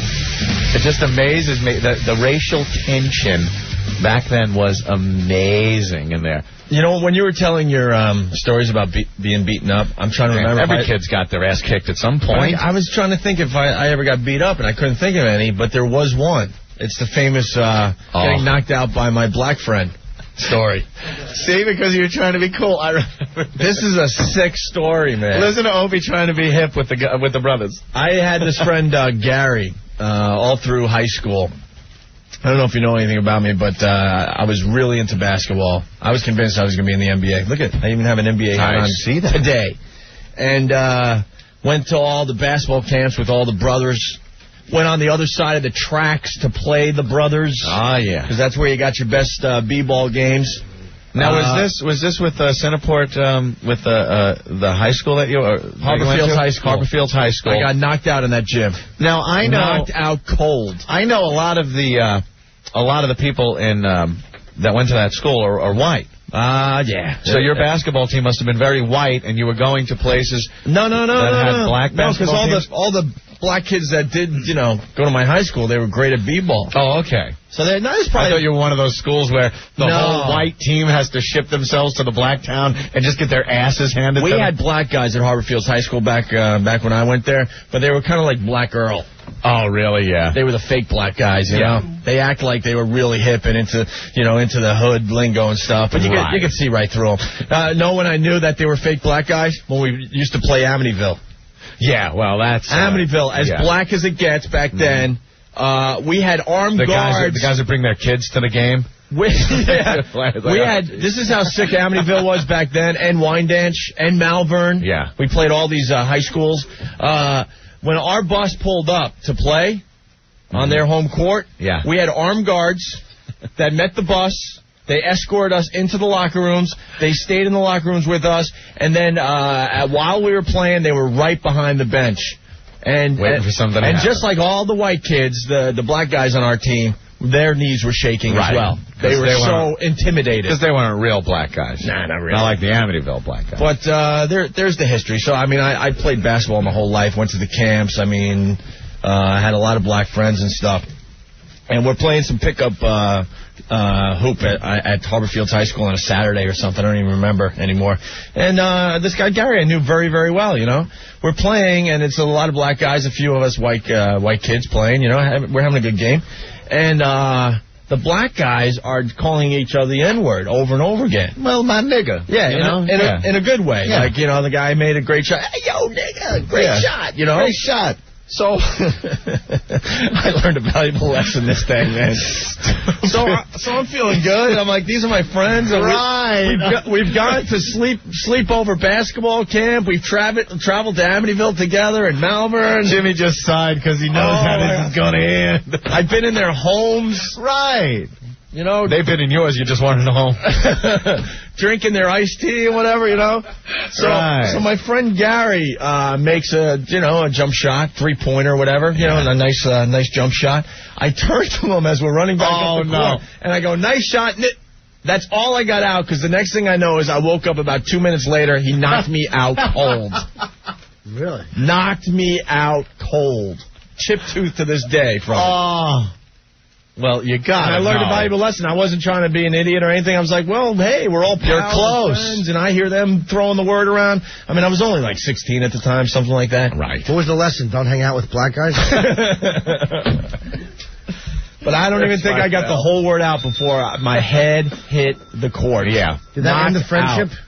Yeah, kind of, because it was like, oh, hi, hey, man, sorry about that. Did he call you hunky? Yeah. What a weak word. It's hard to be friends with someone after they knock you unconscious, because that's true. It's like, I know you've beaten me savagely. It's a power thing, man. You got, they could always hold that over you. Just the looks, you would know. You want to watch this, now I want to watch that, and then you'd glance that way, and you'd go, all right, I remember you knocked me the F out. Yeah. You got knocked the F out! So, I learned a lesson that day. Yeah. Well, thank God we've come so far. The lesson? Since those times. Make sure they don't hear it. Oh, God. Oh, my God. Oh, that's great. That's a joke. Come on. Of course. Stop. Love to see you being belted in the cheekbone, though. Little blonde hair. Wouldn't that have been great to see? Just like, what does he say? Oh, no. Oh, no, we knew how that was going to end. And then I don't know how long I was knocked out, and I'm not going to exaggerate. Probably, I said 2 minutes, but who knows, maybe 15, 20. I don't know. I really don't know. And it was just so embarrassing as everyone's looking down at me, knowing why I'm laying there. Your wallet gone and everything. Right? No? Oh, I just assumed. I got up and brushed off my thin little legs. And I had Were they all kind of giggling at you like dumb white No, boy? people were kind of bummed, and that was the end of the game, really, and I just walked off the court and went home. And what did Gary do as you picked your little beaten body up off the court? He took out his pick and started combing his hair, I think. Yeah. In an afro. It's like a... I wonder whatever happened to that guy. Hey, we got some beautiful ladies in the studio. Episode of What's Happening meets the Wonder Years. Yeah. No one knew Goyles. that Fred Berry was a... One of you guys is a blonde in the game, though, right? That's me, Summer. How good am I that I can tell that? We got beautiful Blonde on the top. Huh? Blonde on the top only. I see. Beautiful girls in the studio. Xbox sent over this Outlaw Golf game. We've been playing in the back office. Stinky loves the game. I haven't been able to check it out too much yet. And I love golf games, by the way. Golf, very popular to play on gaming consoles or the PC. And this one has an extra little twist to it. Hot chicks. Yes. Hot chicks playing and hot chicks that could be your caddy, right? Mm-hmm. This is my caddy. Autumn, hi. Yeah. Who spanks who in the game? I spank her normally. Yeah, and I'm loving it. You kind of stick your ass out, and she goes, ooh. Yeah. Definitely. No, basically, the more you mess up in the game, you have to take out your aggression on your caddy. And thank God my caddy's really hot. So. But that's just a little spank. But I like the feature the way you can just beat the living crap out of your caddy. I smack her around. Yeah? Yeah, it's hilarious.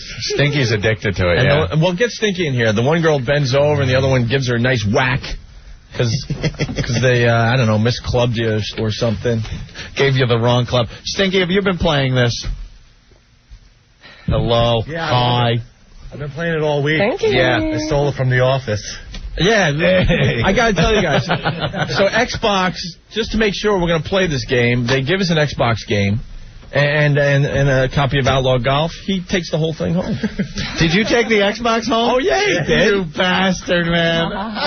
We have extras here. I'll bring it right back. Which is okay, because we all know Stink doesn't make a lot of money yet with the show, but you also took home the PlayStation 2 game.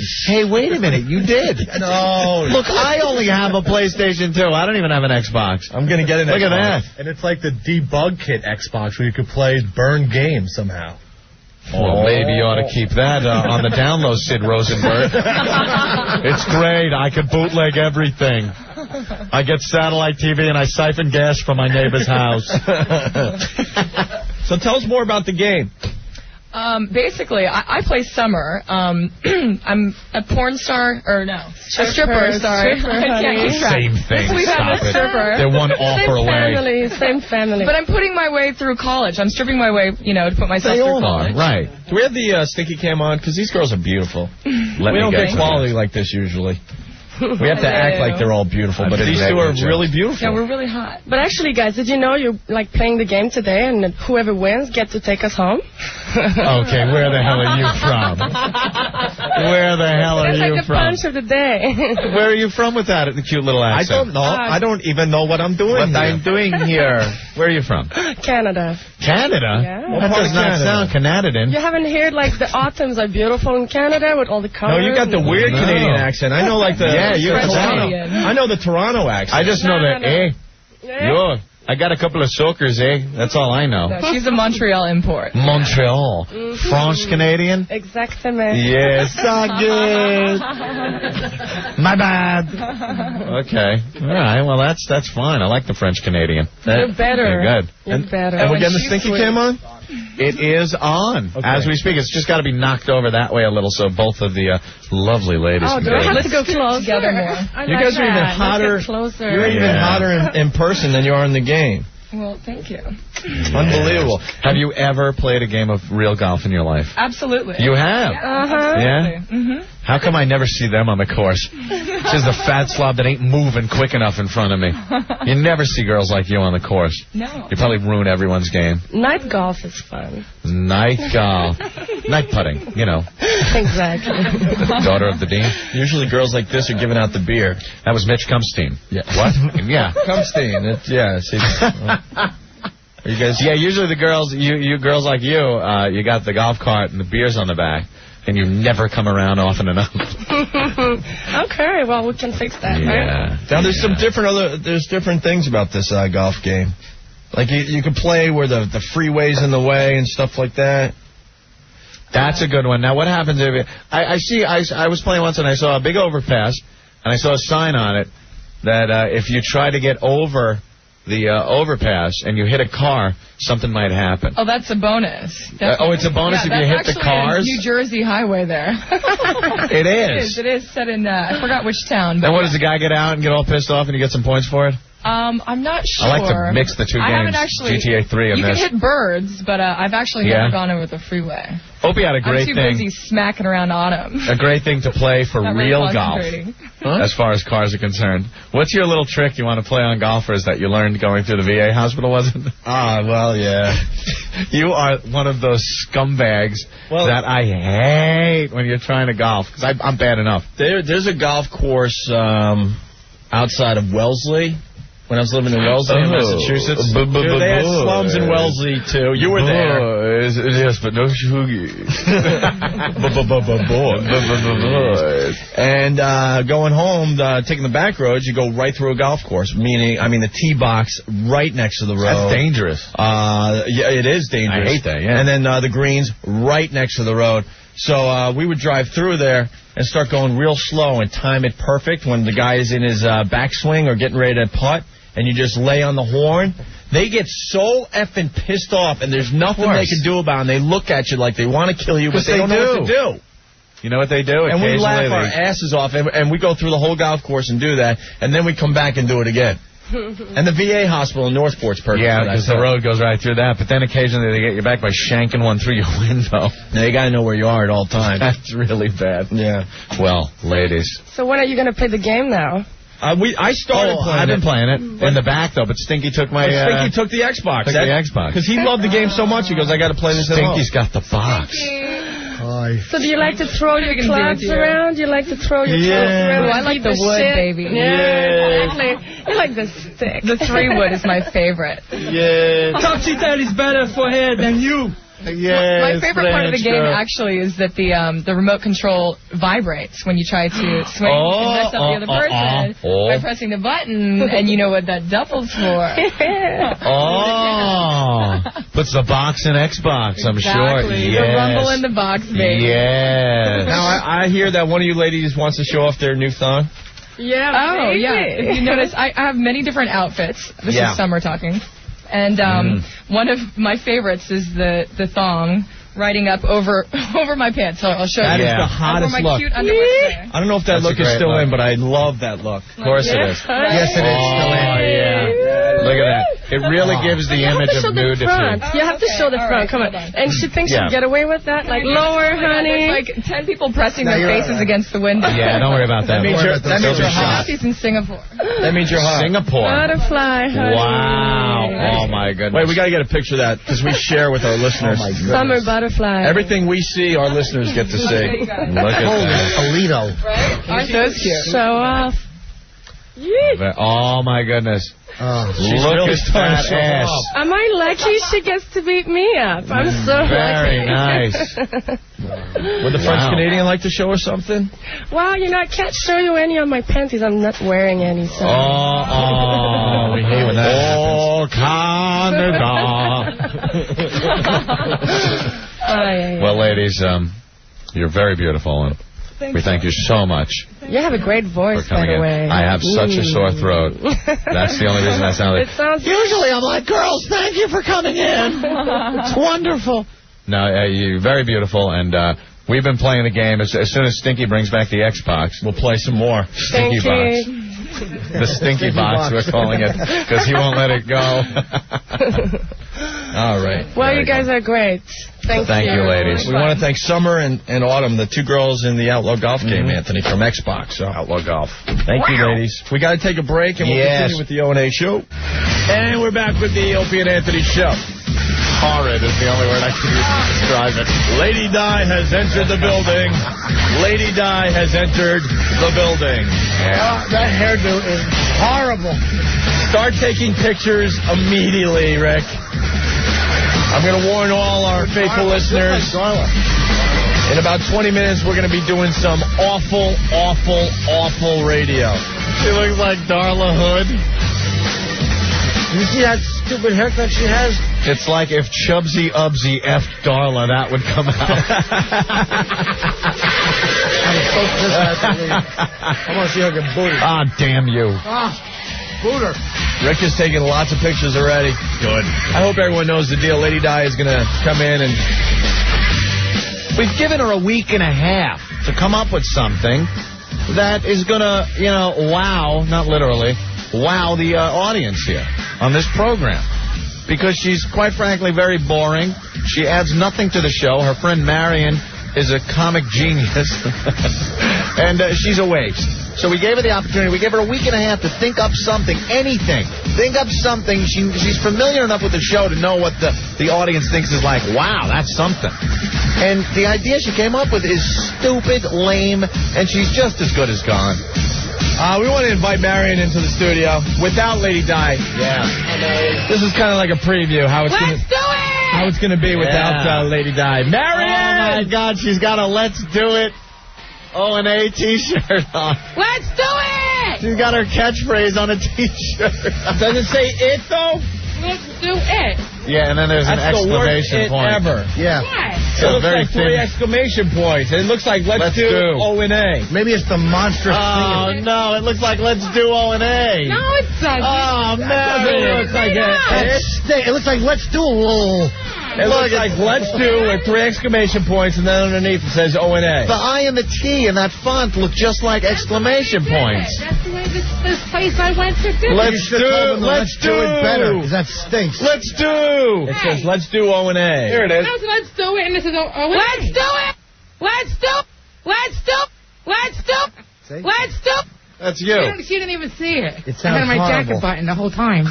Oh, anything on the back? Nah. Yeah, so they started printing up the Let's Do It big T-shirts, lumps of fat. Very nice. I went to the place and I got it for $15. Wales on Wednesday. And you know what? The guy that did it for me, his printer listens to you guys. I had to sign an autograph. You signed an autograph? Yeah, I signed 3 of them. You signed 3 autographs, and Lady Di, how many has she signed? No, because she didn't go with me. She don't know nothing about this. All right, Marion. Oh, boy. What's going on in Lady Di's fat head? Give it to us. Jealousy. Driving me crazy every night. Be honest with us. Are you a little annoyed at the way she's been acting? She's driving me nuts. Yeah. She just doesn't I hang up on her almost every night because of this. Has she been drinking a lot more because of this? Be honest. Just a little, right? She can't hear you. She can't hear you. Oh, so she's making the thing off the air. I'll tell you what. She can't hear you. She's drinking too much, isn't she? She can't hear you. What? But no, it's off the air. Off the air will do what? Off the air. I'll tell you off the air. I can't hear. I will tell you it's off the air. What are you going to tell us off air? I got my headphones off. Pull that mic away and then just say it. She's drinking every night, but to keep it off the air, guys, because she doesn't want nobody to know. But every night I call her. Even when she called the show the other day, she was drinking. I could tell her. Really? Marion, Anthony is stalling on the air. Now talk to me. What? She has been drinking almost every night. Hey. Don't say that. No, because really. If it ever does get on the air, we're going to have to bleep that out. Really. So. I mean, seriously. She's getting ridiculous. It all has to do with, we did a reading, so what? I said, let's do it like, a reading? I don't know, my house. The readings that we did. Oh, that's right. That's yeah, and that's what the whole thing was about. Before you came on the air. Yeah. Right, I heard, let's do it. All of a sudden she heard that, and she let's do it! Yeah. That's a great one. She got upset, right? Why is she jealous, though? Because you're getting famous and she's not. Hey, because you know what it is? She gets nervous when she's up here, and she clams up. How much drinking is she doing? How much drinking is she doing? I don't know. I don't live with her. I don't live near her. But when you talk to her... I could tell. When you talk to her I could tell. Is that what when you talk to her at night? 7 o'clock at night, 7:30 at night. I mean, hammered. She's a lush. She's got to stop. Yeah. Well, it's something I can't do because hey, I try to talk to her. Hey, I'm fine. I'm fine. Do you think a good man might help her? I don't know. A man? What are you, nuts? Like a man in her life? All right, Marion. No, she's... Marion. No, I'm going to say the affiliates are coming back with the show. During commercials, we could talk more. We don't want this on the air. Yeah, right? I don't want things on the air. And we're back with the Opie and Anthony show in the studio. One half of the retarded Laverne and Shirley. Let's say hi to Marion. Hi, how you doing? What's going on, Marion? So how's everybody? Pretty good. It's a big day. Your partner in crime, Lady Di, may be leaving the Opie and Anthony show today, right? Hey, let's do it, guys. What are you guys going to do? All right. Let's do something. listen. Shut her up. And, Marion, is Lady Di feeling the pressure of, pressure isn't the word. Really? Yeah. Why, has she been drinking a lot or no? No, not that. She's calling me. She's asking, Oh, you're a jokester, Jim. Everyone knows Lady Di's not drinking. No. She is. She's asking Luciana for advice. Because Luciana called me last night. Oh. She's asking her, ideas. Yeah. And has she come up with any good ideas? Except for serenading you. That's it. Serenading Jim Norton. That's the only thing that she's come up with.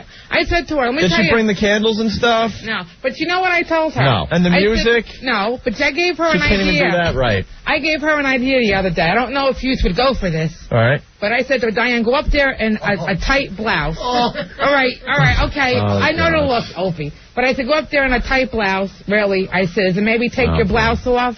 Right. And just, stand there with everything hanging out. Yeah. Like you didn't see it. But I said, just do something like that.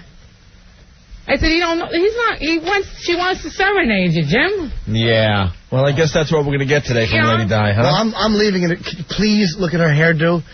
Please. Her hairdo. Well, should we get Lady Di in here real fast? Let's bring her in. It's raining out. She did get her hair done. But it is raining, you know. All right, so Lady Di said she was going to go to the parlor and get her hair done. The parlor. For the serenading. Hello. Hi, Jim. Hi, how are you? All right, how you doing? Thanks for the T-shirt, guys. It looks like an Asian butt plug. Hey, guys, how's your legs? I heard about that staple contest. Oh, my God, you look more Chinese than ever. That is the worst. You should be working on the railroad in 1920. With that pointy hiney hat on. What do you think of her dress, guys? It stinks. It's the worst dress I've ever seen.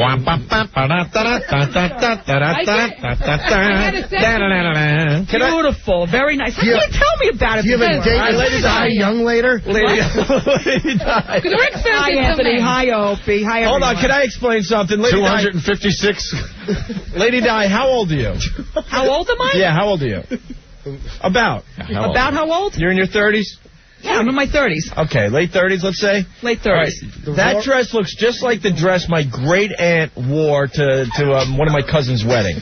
That is an old dress. I wore it the other day. It's a brand-new dress. I told her to wear dress pants. 323 skidoo. Look, don't you think it's nice? Oh, my God. The roaring dress size 20s. You need one of those thin headbands on your head. Yes. Come on. You were in the photograph with Nicholson in the last Shining scene. Oh, really? Was I? You've always been the annoying elephant. You know what? You look like you're ready to do the Charleston. Oh, wow. You just caught that. Look at Marion being all... Yes. Oh, you. Hold on. This is the that they do in that. You're like a flapper. Yeah, this is it for her. There you go. Oh, she's doing that's entertaining for the radio. She's doing the Charleston. Circus attraction doing an awful dance. Somebody get her a colored ball. I think it looks good. I know you do. That is something. She does. You should be wearing diapers and wrestling with another fat Asian. They had it to me. Oh, that's horrendous. She does. She looks like Darla ate the rest of our gang. You do. You have that I've been Darla told. look. I've been told that. Yes, I know. Hey, Oliver Hardy, why didn't you get a dress consistent with the new millennium? Excuse me, Stan. What? Stan? That was horrible. Oh, my God. Or anything. Get the camera on her. What kind of shoes? What kind of shoes you wearing? Could you get the camera on her, please? Hey, Lady Di, you should wear a belt with that dress so we know where your gut ends. Yeah, where? You know, I was thinking about wearing a belt. I'm serious. Like Marion's all pissed, but she's laughing. The person that sold me the dress said no, Marion's wear a belt laughing her ass. Why, they run out of material? Hey, I wear two-piece skirts. No, actually, they had another dress just like this. Anyway. That's a nice blue car cover. Thank you. Lady Di, if you could please step back a little and give us a turn, because I want to see how that whole thing looks. Where does the ass begin? There you go. She really looks like Little Darla. Little Darla. Little Darla from our gang. I should have brought in the picture when I was 5 years old. I really looked like Darla back then. Yeah. Buried her in. No, it's not the dress they buried her in. All right, so what do we got? I know what they buried her in. Lady Di, what do we got? Dress anyway. What do we got today? Jesus. I have a song for Jim Norton. I'm leaving, so that's not he's leaving, so that ain't going to work. Always and forever. Nobody cares about me being serenaded. Nobody wants to hear that. And now, did you bring... Show us how you trample a lion. Do they call you Oliver Hardy at work? He heard it. Don't look at me. He heard you. Do they call you Oliver Hardy at work? Some people do. Some people how to whisper. Because of my haircut. Hey, how many beers? I'm sorry, anything. How many beers? None. I get out of work at 3:30. By the time I had water before. I wasn't drinking. You have water? Water. I think I'll drink a lot of beer. It's called colored water. Wow. It's called colored water. Come on. Right. I don't look that much like colored water. Oh, that's hilarious. Lady Di, you look ridiculous. This is a fine radio show you're being voted from. All right, so what'd you bring to... hold on. What did she bring to, jazz up this little event? Yeah. She's paranoid. You were supposed to bring candles. I have nothing to do with this. You called Opie and complain that I get more recognition than you, and they like me better than you. Now, let's do it, my baby. Okay. Wait. All right, I'm going to do it. Marion, have it out with Lady Di. It's about time. You both are on the air. Okay. Cry, baby. Ooh. We have polls all the time at the show, and your popularity is through the roof, Marion. Yeah. No, and let me tell you one thing. A lot of people like me and her. But the thing is, though, she don't need to call me up and say, "Hey, I don't have nothing." Look at her shirt. Did you see her shirt? I saw the shirt. I mean, I don't mean that's what she did. She whined. I saw the shirt. Even my husband even said, "Diane, come off of it." Lady Di, I don't know how you're avoiding the camera, but for some reason it isn't on you. That seems physically impossible. The other day, or to be out of the frame. I want to tell you guys this because you guys will laugh. The other day, she called my house. They don't think the camera's on, but all they're seeing is the black dress. It looks like it's just a black hole taking up to get Is that the dark matter astronomers are talking about? O&A, the other day she called my house. Yeah. My husband answers the phone and says, "Hey, let's do it," and hangs up on her. Two cards living in one house, huh? My husband, he's funny. She always says stuff about her. Oh, my goodness. We got Lady Di's theme music now, Anthony. All right. Oh, no. I've worn a fine dress today. And I just can't... You are awful. You look beautiful, Stanley.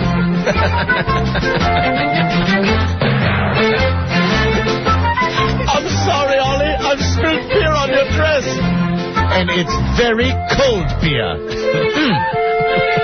Just like that? I'm going to put you in a ring.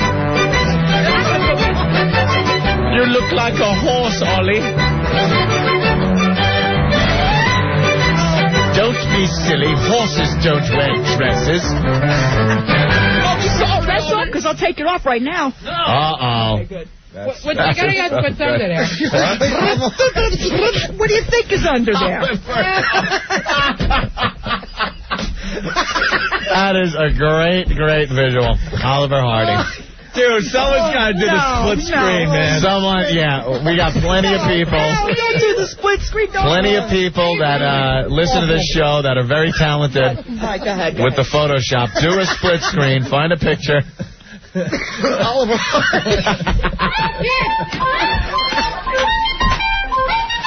Rick, when you take a picture, it's got to be with that big flash powder on the wooden pallet. Take my photograph. I'm sure it will be a lovely picture. Oh, my God.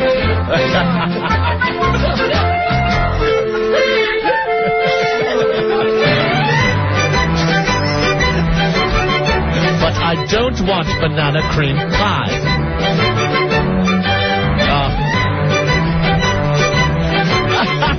I'm sorry.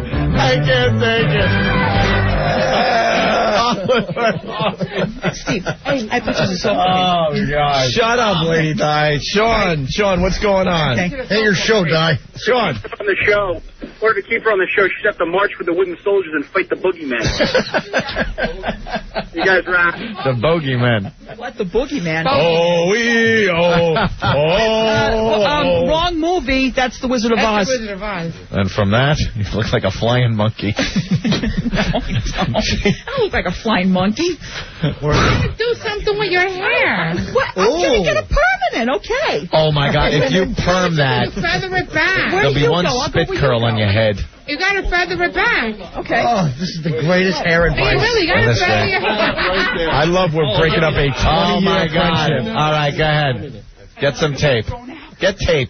What is he doing? He's putting the little mustache on him. Little mustache. All right, let me see. Turn around. Turn around. Turn around. Turn around.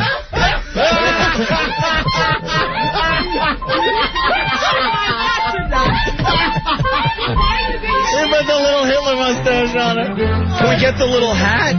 Oh, where's a derby? We need a derby. That is perfect. What an ass. Take the picture. I'm very busy. Why do you get your hair like that? Bang. Holy bang, bang, Jesus Palomino. Rick, I got to see that picture. But when you go home, you just go dry your hair. Oh, my God. We got some great pictures that'll be up on, I don't know. Get that up immediately. FoundryMusic.com or OpieandAnthony.com. Enjoy the pictures. If we could get it up on NEW.com really quick, What an awful they could start working on it immediately, because I want to see the comparison. All right. Well, you're the one that said it to me, and Rick overheard it. Ooh. Don't tell me. Ooh. What? Little brawl going on here. Yeah. Why? There's no brawl going on. This coming from a woman who has hair like a 1920s football helmet. My hair is permed, and let me tell you, that is in style. It's not in Perms style. are in style every This summer. dress has to be in style. Perms have never been in style. They are in style every summer.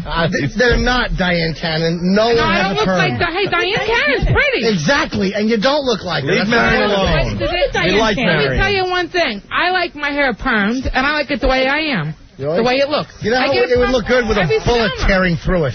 You know what? I think you would look better with... You should try the Kurt Cobain style. Why don't you get a mohawk? Why don't you just cut right down the sides and have that little thing sticking down the middle? Oh, boy. And put an She earring didn't know on. where to go there. No? What do you She think? didn't know where to take that, Opie. It was really uncomfortable. Yeah, just let her. Sometimes you gotta let someone dig your own. Give me a razor. I'll shave his head.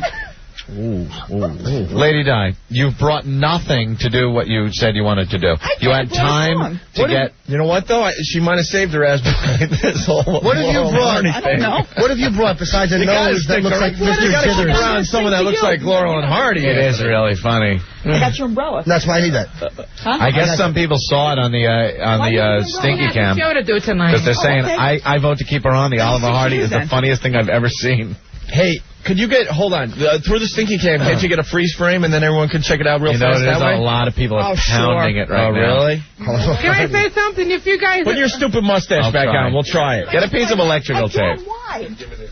Just let her put it on. Let her put it on you. She might have just saved her ass. This thing's overloaded. She doesn't even know. Do you realize that your awful obesity might have kept you on the show? The thing that has prevented you from any happiness may keep you She on don't the even go to program. the gym anymore. Did she ever? Uh-oh. Lady Di. Well, yeah, I haven't been since Monday because I hurt my stomach, but that's different. You hurt your stomach?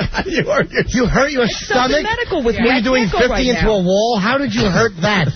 Too much. How did you hurt? You what? Doing too much in here. Doing too much in there? How'd you hurt your stomach? With the dress Shut up, Lady Di. Did you do a crunch? All right, it's just that Wait, Monday talk when in the I was mic. there, when I was there Monday, I just did a little too much right in here, and I pulled a muscle. That's all. I'm fine now. That mustache is killing me. Can you get on the Stinky Cam? We're going to be a Blues Brothers one It year. is so jammed up. I'm pissed. That blows. Hey, can I say something? If you guys are going to keep her on the show, and if you guys use a soundbite of mine, tell her don't be calling a brick, crying and complaining the next day. Okay, I'm not going to... I'm not complaining. Yeah, you did. Yes, you are. You told me. You told other people. And I'm not going to say because I said her name before. But you know what? Okay. You are And your complaining. drinking is bugging her. Lady Di, put your mustache on. Okay. And then look right into that round camera over there. I see it. Without the mic in front of your face. Jesus. Now look right into it and just stay there. Don't move. You got to be very still. Okay, stay right there. Open up Don't your drunk move. eyes. Don't move. You got contacts on now. Yeah. You got contacts. Open your eyes. Open your eyes. Smile. Oh, my God. Oh, that is the Yeah, that's the smile right there. All right. We might have it soon. Don't move. I might. Don't move. Don't move. Don't move. Tell me if it comes up, Ben. Don't move. You're moving. You just keep your gravitational field still. I think that was it. Hopefully it worked.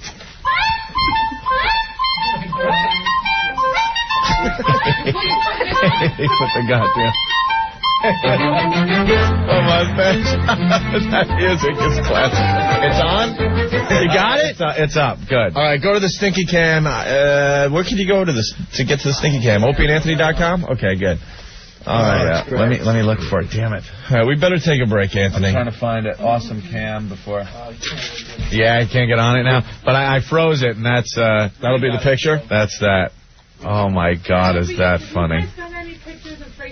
Will you get on my... I don't know. Hey, you guys got any pictures of Tracy Morgan in the pool? I do. If you guys want them, I'll give them to you. All right, thank you. What? Turn around. Turn around. It is on the Stinky Cam. That is classic. I have pictures of the softball game also. I do, really. I believe I was lying about that. I believe I got a good one of you, too, Jim. A nice one. Yeah, there it is. Very nice. Marion has better pictures from the softball game than Lady Di. It's all my pictures. All right. That is the best. All right, so when we get back, we're going to do the Lady Di thing. I hate to think this might keep her on. No, Jim Norton will be gone. I'm leaving in 2 minutes. I'm leaving now. Yeah, well, I got to serenade go to your show, right? Sing to Anthony. No. Sing the band. No. My head won't allow it. Won't allow it. To who? Earl? Try the treadmill. How about Big Kev? I'll sing to him. You can sing to Mary. Big Kev, do not shake your head no. Please. What about John? I already had enough. You're the odds-on favorite I'll right sing now. to everybody. How's that? No. You got to do like a singing cabaret lap dance. She has a big crush on Stinky. Hi. Christ, here we go. I recall a certain bus trip where you were very interested in finding out some information about him. I'm not going to do that. She was maybe a little jealous. It's Garret? You want me to sing Young to Garret? Would you let her sing to you? All right, okay, I'll do it. I'll sing to you then. All right. Oh, look at the instant feedback, Opie, going bull ass. Holy ass, Oliver Hardy in drag. Too effing funny. Love the mustache. Funniest thing ever on the Awesome Cam. The funniest thing ever on the Awesome Cam. Stop repeating. Stop with the repeating. Say what? One more time. She just opens her mouth and hopes something interesting will show up. Dave, and it never does. Dave says, holy ass, she's the spitting image, and tell Norton to spit on her. Oh, no. Someone else wants to know if it's Benny Hill. Benny Hill? Stop repeating. Yeah. I'm sorry. Who's going to spit on me? What Hitler looked like in a dress. Hitler in a dress? We might have to keep her around for the next big, huge road show. You got to walk out. Are you ready for the Charleston? You got to walk her out like this. In the entire costume. All right. Well, the entire costume. We're going to break, Anthony, and when we get back... Let's do the Charleston. Lady Di's going to do her thing, I guess. Okay? Your belly... Also, because the Scooby-Doo movie was released today, Ant? Yes. A little later in the program, the Mr. Scooby-Doo interview. The original voice of Scooby-Doo, yes. Who's now dead. O&A. Dead. What? Who's dead? It's an O&A classic. Shut up. Okay. You see what you see? That's what we're trying to tell you. Be like most of their movies, too. Silent. All right. Shut up. You have a nose like a Doonesbury character. Stop it. All right, Lady Di. I've never seen anyone have a fat nose before. How did you pull that off? You have a fat... Don't glare at me, fat nose. It looks like trying to stare me down. It looks like your nose was stung by a bee. Your head looks exactly like a mule helmet. It's awful. You should be kicking a Jew around a Warsaw ghetto with that hair. It's terrible. I love you too, Jim. Don't say wait. He's picking on you. He ain't I'm not making fun of her perm. I'm making fun of that straight mess you have. All right, Lady Di, why don't you leave the studio so you can prepare? Yes. Okay. Get all ready. Now, do we have the music for this? No, she didn't bring the music. Well, see, we need... You didn't bring no music. I thought you were bringing music. Is this music? I have the words. Is this the tune? Yeah, she's going to sing over the... Sing along. That's Always and what forever. Is there any way of hunting down the karaoke version online real quick? Can you see her feet? Right. She wears shoes like Damian Karras' mother. Oh, my God, those are old lady shoes. How old a broad did she say she was? You know why? You do this? She's a size 10. How old is she? 40. You know something though? You're not an old woman. Your shoes are old lady shoes. They're for women in their 60s. Are those like orthopedic? Her measurements are. What am I supposed to wear? I mean, Anthony, I don't know. Her measurements are 42, 42, 42. And she's 40. And I'm 40. Yeah. All right, Lady Di, go outside and prepare. Get all dolled up. Doll yourself up, doll. You got a hairstylist here? She can blow dry her hair? Oh, with a torch. Oh, she's really ragging on your hairdo. Marion's really getting on you there, getting annoyed. All right, Marion. She is getting annoyed. Get a perm. Anthony, go with this. Oh, there she goes. You got her. You so got her. Anthony, go with this. All right, so we'll be back with Lady Di as she tries to keep her spot in the O&A family. Stay with us, Oh, she's flipping out with this guy. All right, so we're up there, Marion. Now, She's really flipping. Is she freaking? She's flipping and freaking. Yeah. And that ain't the word for her. Every day, either she calls me up, bugs me, or drives me nuts, and drives Luciano nuts about this. What am I going to do? What am I going to do? I'm like, Diane, you started this whole mess. Hey, what's the deal with the drinking? Now that you know. I don't live with her, Opie. I don't but live you talk next to door to her. her. It seems like there's a problem. But I could tell when I talk to her. I could tell when she's sober, and I could tell when she's had a couple. Because she's belligerent and nasty. And I could tell when she's on the phone with you Yeah. guys that she had a couple. Because the other day, I don't know what day it was. Yeah. That was on my way out. Well, we shouldn't talk about this on the air, right? No. Do you want this on the air? We can talk about it. No. The other day, I heard the other day when she was on the phone, it was 2 days ago or something, Yeah. she sounded like she was drinking, but she said she wasn't. What am I going to do? Now, I don't lying, live near you know her. what lying I about can't- drinking means? I can't run to where she lives. But I keep telling her. Or every anywhere night, for that matter. Slow down, slow down. No, I'm serious. I don't live in the next town. I don't live next door to her. I can't. Yeah. I'm not going to run in my car or run down a couple towns away. Right. I'm not a babysitter. She's older than I am. Hey, Marion. But I keep telling her, slow down. Do you cheat? Right, cheat? Yeah, because No. I'm thinking of maybe you and I should go out on a date. No, get out of here. Opie has talked about that a few times. Oh, get out of here. And we're not even on the air. And you know He's talked something? about it. I don't even drink much. No? Not as much. No, I quit. Something I about had your to. personality. I usually go for the hot piece of ass, but I kind of like the... Oh, get out of here. No, I'm serious. He's Want to go out been- for he's a talked couple about it. glasses of He's wine? Oh, get out of here. He's talked about you. Yeah, right. Yeah. Hello. Look how red you're turning. Wow. You're into it, right? How annoying. You're into it a little. No, she's Imagine slapping those cans around, Opie. She really thinks... Getting that, yeah. No, she really...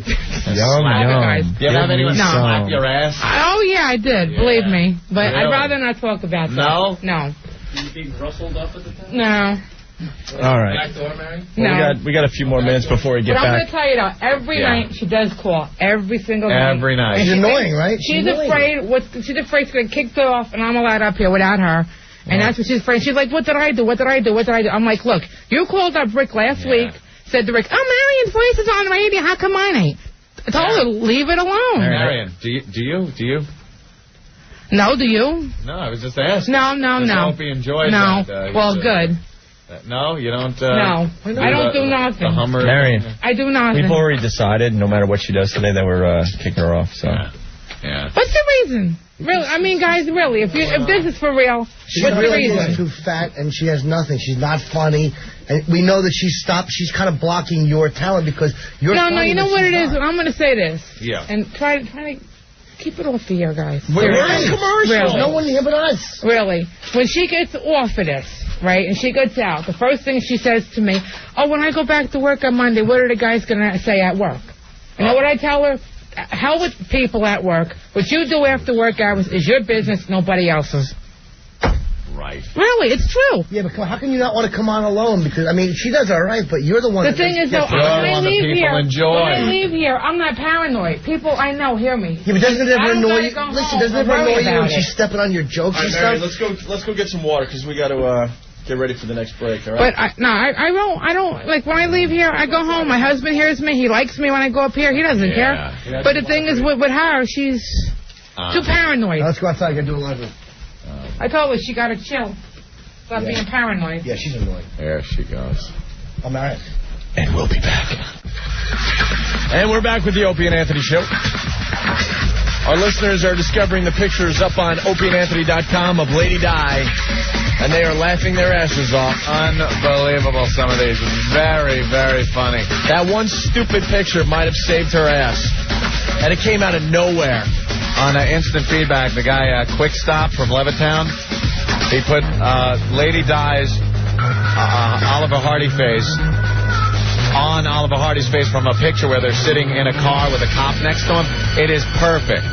We're getting it put on OpieandAnthony.com as well. But you can see Lady Di is Oliver Hardy. OpieandAnthony.com. Paul Mecurio wants to add something to this, Anthony. Our pal Paul. What's up, Paul? Hey, guys. Hey, man. Man, this is really so funny. This is Lady Di. What? I think I know how she hurt her stomach. Actually, that was Marion who hurt her stomach. Oh, Marion. She was at the gym, and she said she was working too hard on it. Yeah. How about catching a cannonball for the Big Apple Circus? In slow motion. She looks like that one, too. Oh, my God. Look at this one up. Oh, my God. That is the split screen. All these will get up on Foundry. Very funny. These are hysterical. There's a split screen up on OpieAnthony.com. Yeah. To check out. Yeah, Paul, it's pretty crazy in here. Lady Di's going to come in and serenade Austin Garret in a minute or two. Oh, man, I wish I were there. But I am... I was also listening earlier about the whole Anthony getting beat up by the... As a kid, it happens. You know, it was like a bad after-school special. You were just depressing me, man. It happens, though. And I didn't get beat up by a black guy. Those were white kids in my neighborhood. Opie got punched by the black guy. Have you been listening at all, Paul? Well, I have been, but I'm also sort of I'm taking Valium because I'm not feeling well. You sounded. I thought there was something on there. You sound a little... I'm a little out of it. Yeah, a little bit. But but when I remember me, you're 50% of this, Paul. Remember. Hey, when I was 13, I had 6 black girls surround me and take my lunch money. That's pretty bad. It's really pathetic. That can be frightening, though. No, it was frightening, and it was something to the effect of words were like "hey" and "give me" and "money" were used. The diction wasn't very good. But I don't know where the money went. I'm sure it didn't go to a college fund. But anyway, the fact of the matter is that black people have to stop raising the roof. They don't raise Is that the problem? I don't think they raise the roof anymore, Paul. They still are. I'm in places where I see them actually coming out to shows. Listen, I'm on Valium. Give me a break. And they're raising the roof. You can't just. You need a permit to raise the roof. You need engineering plans. How about that break dancing? I see the kids, the colored kids break dancing now all the time.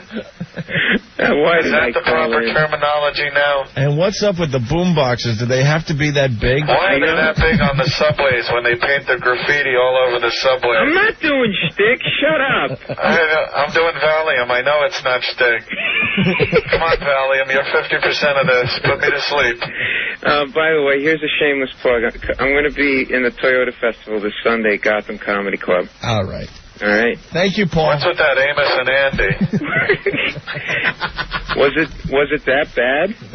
No, of course not. Did I let you down? Paul, go to sleep. You will not remember this. That Bill Cosby is the most talented guy on TV today. Shut. I love I Spy. Shut up, both of you. You can hear more of this Valium-laced rant at Gotham Comedy Club this Sunday, June 16th. Gotham this Sunday. The very funny Paul Mecurio. All right, sorry to inconvenience you. All right. Sorry I wasn't able to go to a theater and yell something on your behalf. Suck me. Bye. There he goes, Paul. He's a very funny guy, and he's our friend, Paul Mecurio. What a mess. Anthony, this just in. The 2 girls that are in that outlaw golf game from Xbox. Yeah. They were in here, the models, and... Jim Norton has sexually assaulted them? Their pictures are now up on OpieandAnthony.com as well. Ah. Okay, let's get the Retard, Laverne, and Shirley in. This might be the last time we play their theme song, Anthony. Oh, let's listen. We might have to write a new one. Let's listen. 1, 2, 3, 4, 5, 6, 7, 8. We're fat. We're ugly. We won't shut up and we're nauseating. We're so annoying, no one can take it. When we look in the mirror, we break it. We'll give you nightmares all day long. Like a couple of weevils, not an ounce of sex appeal. Making sense for us is not possible. A warthog and Godzilla in leather pants. Yes, we're both retarded.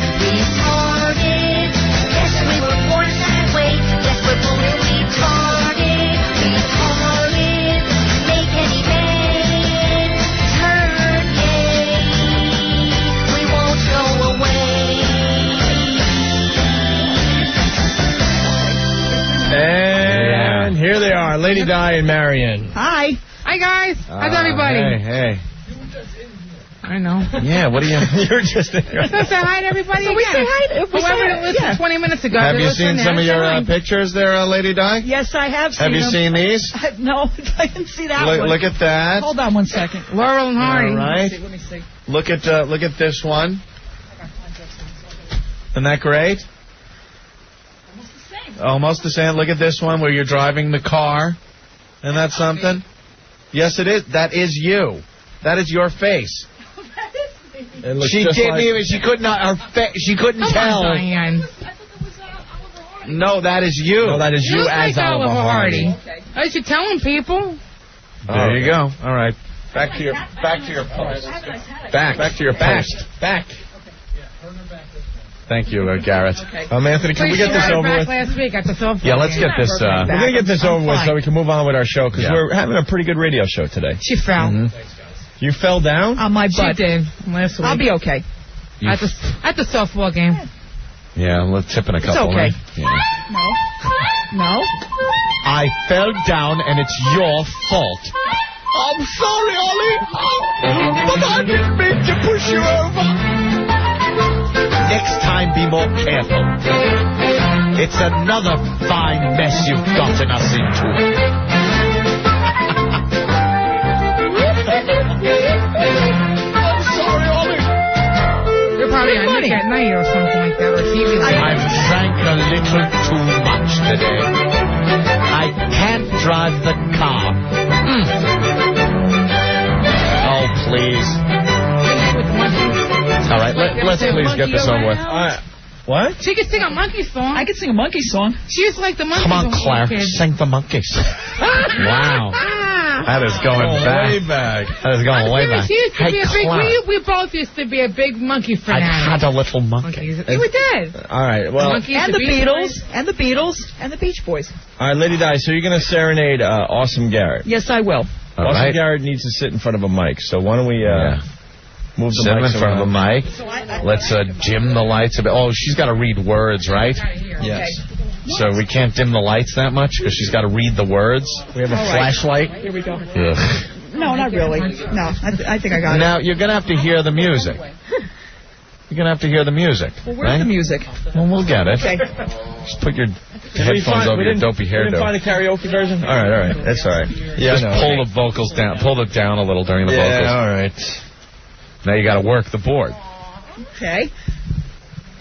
All right. Are we going to film? Oh, Steve's in here filming this. Here it is. This is her bid to stay on the show, which I think she's already done much more than this. Just being Oliver Hardy. You started it. And notice we had to come up with it. Fine. Yeah. So here it is. Her bid. She's going to serenade a very stern-looking Garret right now. Are you ready, Garret? Not really. Yeah, he's ready. Look at he's nauseous. He's ready. Are you going to work the room, Lady Di? Lady Di, Like a you have lounge to work singer? it like a singer. You got to kind of make it like you're singing right to him. And you got to touch his cheek. Yeah, give him those little things. Look You've right seen into it. his eyes. Maybe grab his package. Right. No. All right. Oh, he's putting his baseball cap on backwards. So this is it, Aunt? Stinky, what are you packing? A quarter. Hold on one second. What's wrong? What's wrong? She's not ready. Look, she's a prima donna now. Like What are you going to get Britney. lipstick on now? What are you After you put doing? makeup on. What are you doing? What are you I getting? had plenty of time to put I makeup hope it's a on. gun and you put it in your mouth. No? What, you got a piece of gum? What are you doing, Lady Di? Marion, what? She's digging through her big old lady I bag. don't go in her pocket. What were you looking for? I was looking for the words this way. Probably looking, maybe she's looking for gold. Who knows? So what you're saying is you brought nothing. No, I You didn't bring the words, the music, Maybe nothing. digging for gold. I have it, but I'll try to remember. Marion's getting really pissed off. Yep. And well, Aren't she you, should. Marion? I'm trying. I'm waiting for her to do something so I can hear her stop complaining. I'm not complaining. Thing. Okay, I will. Before the microphone goes I would down love your to throat. see one of you smack the other in the face. It would We had make plenty my of, oh, believe week. me, it was done many a times. It was not done many times. Yes, it was. It Who was kicked whose not. ass? Nobody kicked anybody's Marion ass. said she kicked your ass, Lady Di. Marion, did you point to yourself and say it was me? Stop nodding your head and say yes. Yeah. She beat you up once? Be honest. Who, me? Yeah, I did. Yeah, Long time ago, She yeah. did a long time ago. What happened? Please explain. Nothing. She beat you up. What happened? Please explain. I got back up again. That's all that happened. You knocked her down? Yeah, she knocked me Marion, down. what did she do that led you to punch We were in her? our 20s, and we were hanging out in a bar, and you get drunk, and you get stupid, and you get loud, and you get ridiculous. So we both got up. We argued. She argued with me. I argued with her. I hit her. She hit me. I knocked her down, and she got up. What did she do that broke the camel's back? We were in our 20s. I forgot. Who knows? Something. I drink beer until I pass out. No, we didn't pass out.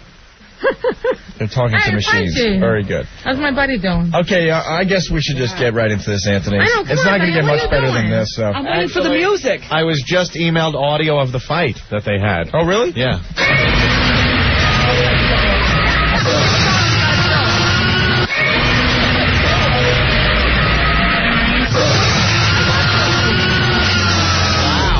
That was a brawl.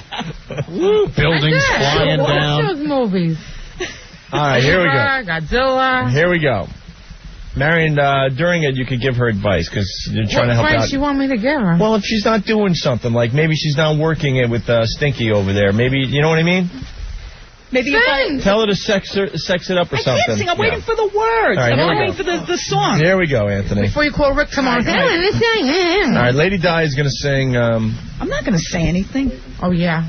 It's like 2 weeks ago. Lady Di is going to sing Always and Forever. Here we go. To Stinky. All right.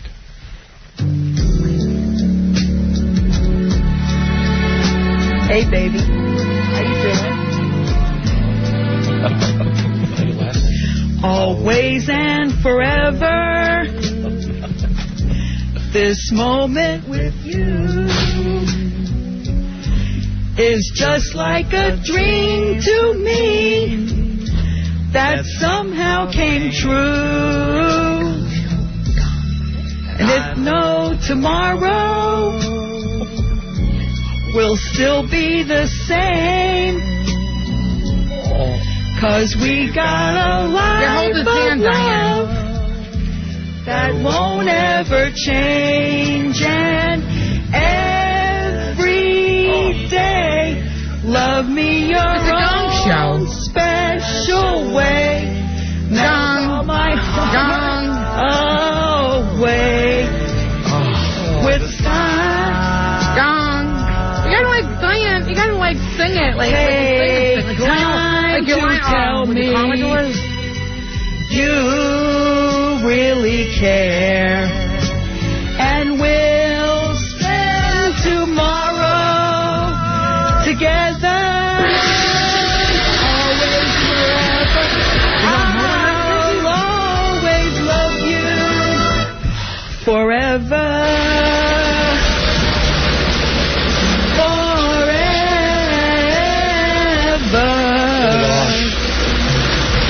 They'll always Hey, Diane, go over and put his arm around when him. I Look at his eyes. you. Look at his eyes. Something I can't explain. Just the things that you do. If you get lonely, phone me and take a second to give to me. That won't have to make You had the words mixed up. every day. Love me your own special way. Come on, how about a good old nigger work song? No way. With a smile. Take time to tell me. Shut up. You really care, and we'll share tomorrow forever. It's together. I'll always love you forever. It's an every day. Come on, sing it.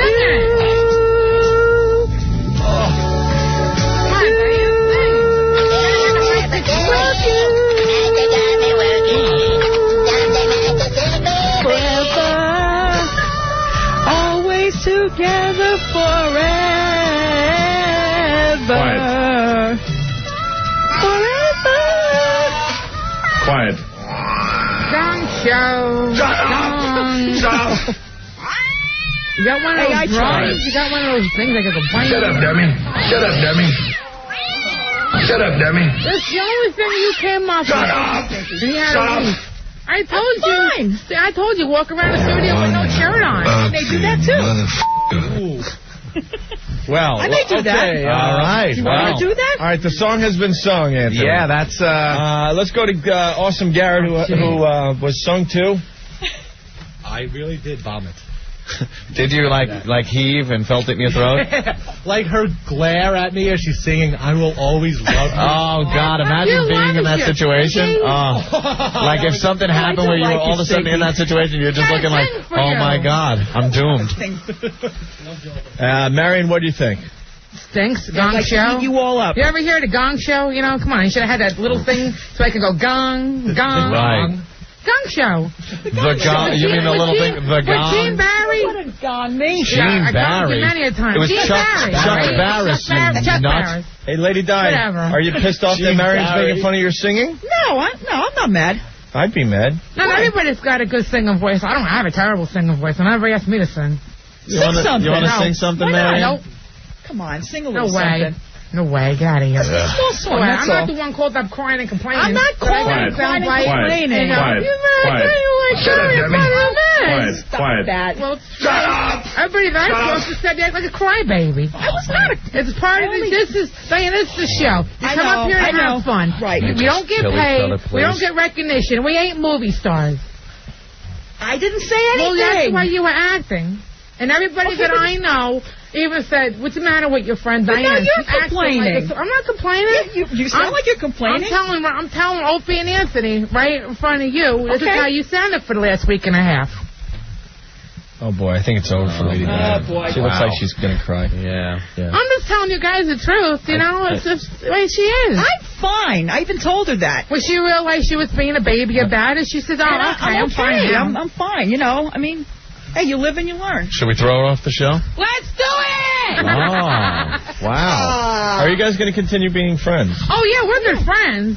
But the thing is, though, she All right, shouldn't. Marion, She shouldn't get enough, more. enough. The thing is, I shouldn't get more recognition than she is, and she shouldn't get more than me. Nobody's getting But any the more thing is, though, recognition. she shouldn't act You're the like you star. guys like us.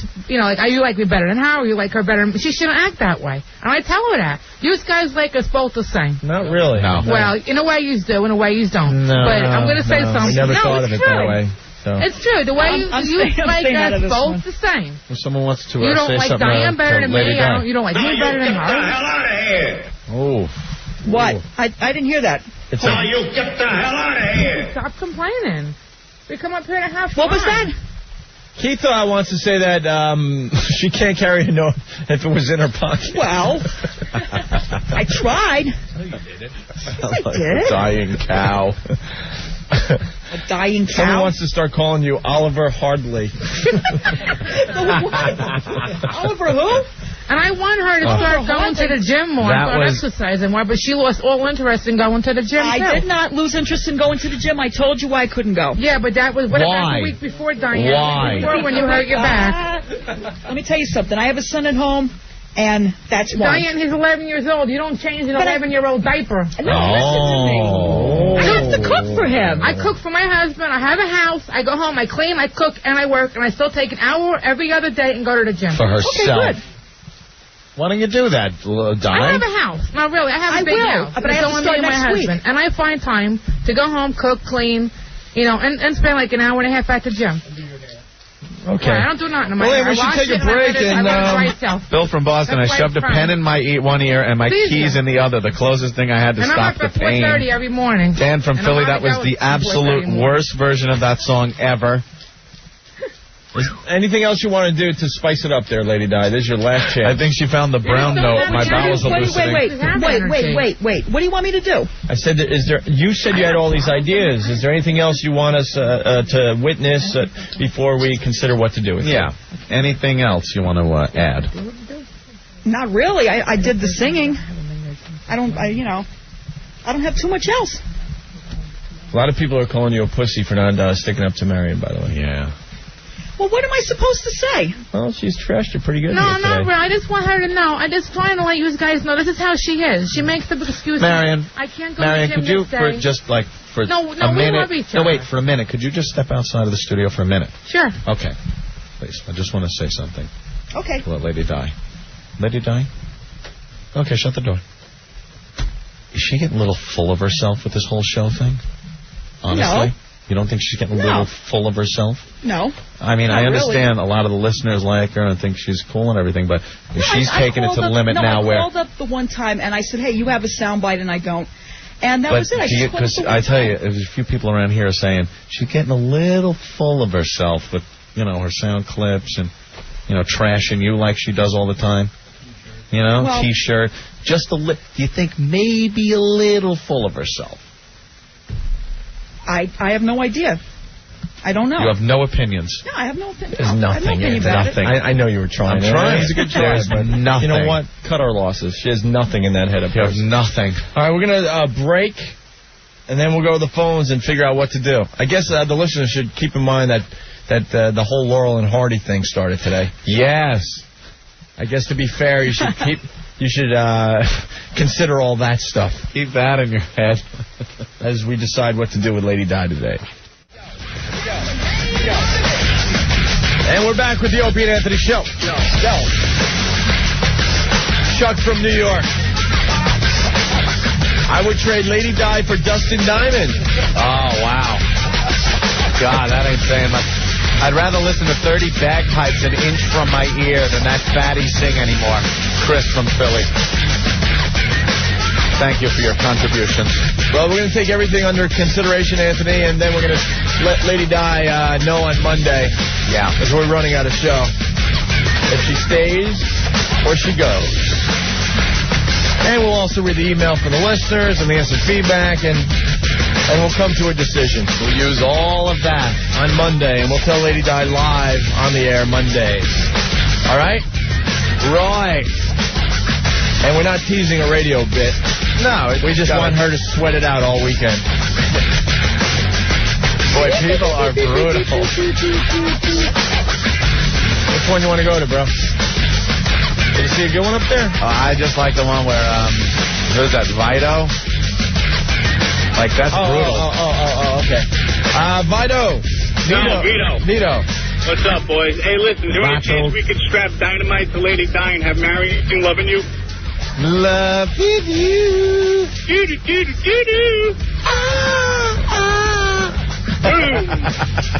Yeah, that might be good. Someone is saying Lady Di should go back to moving pianos for a living. Oh.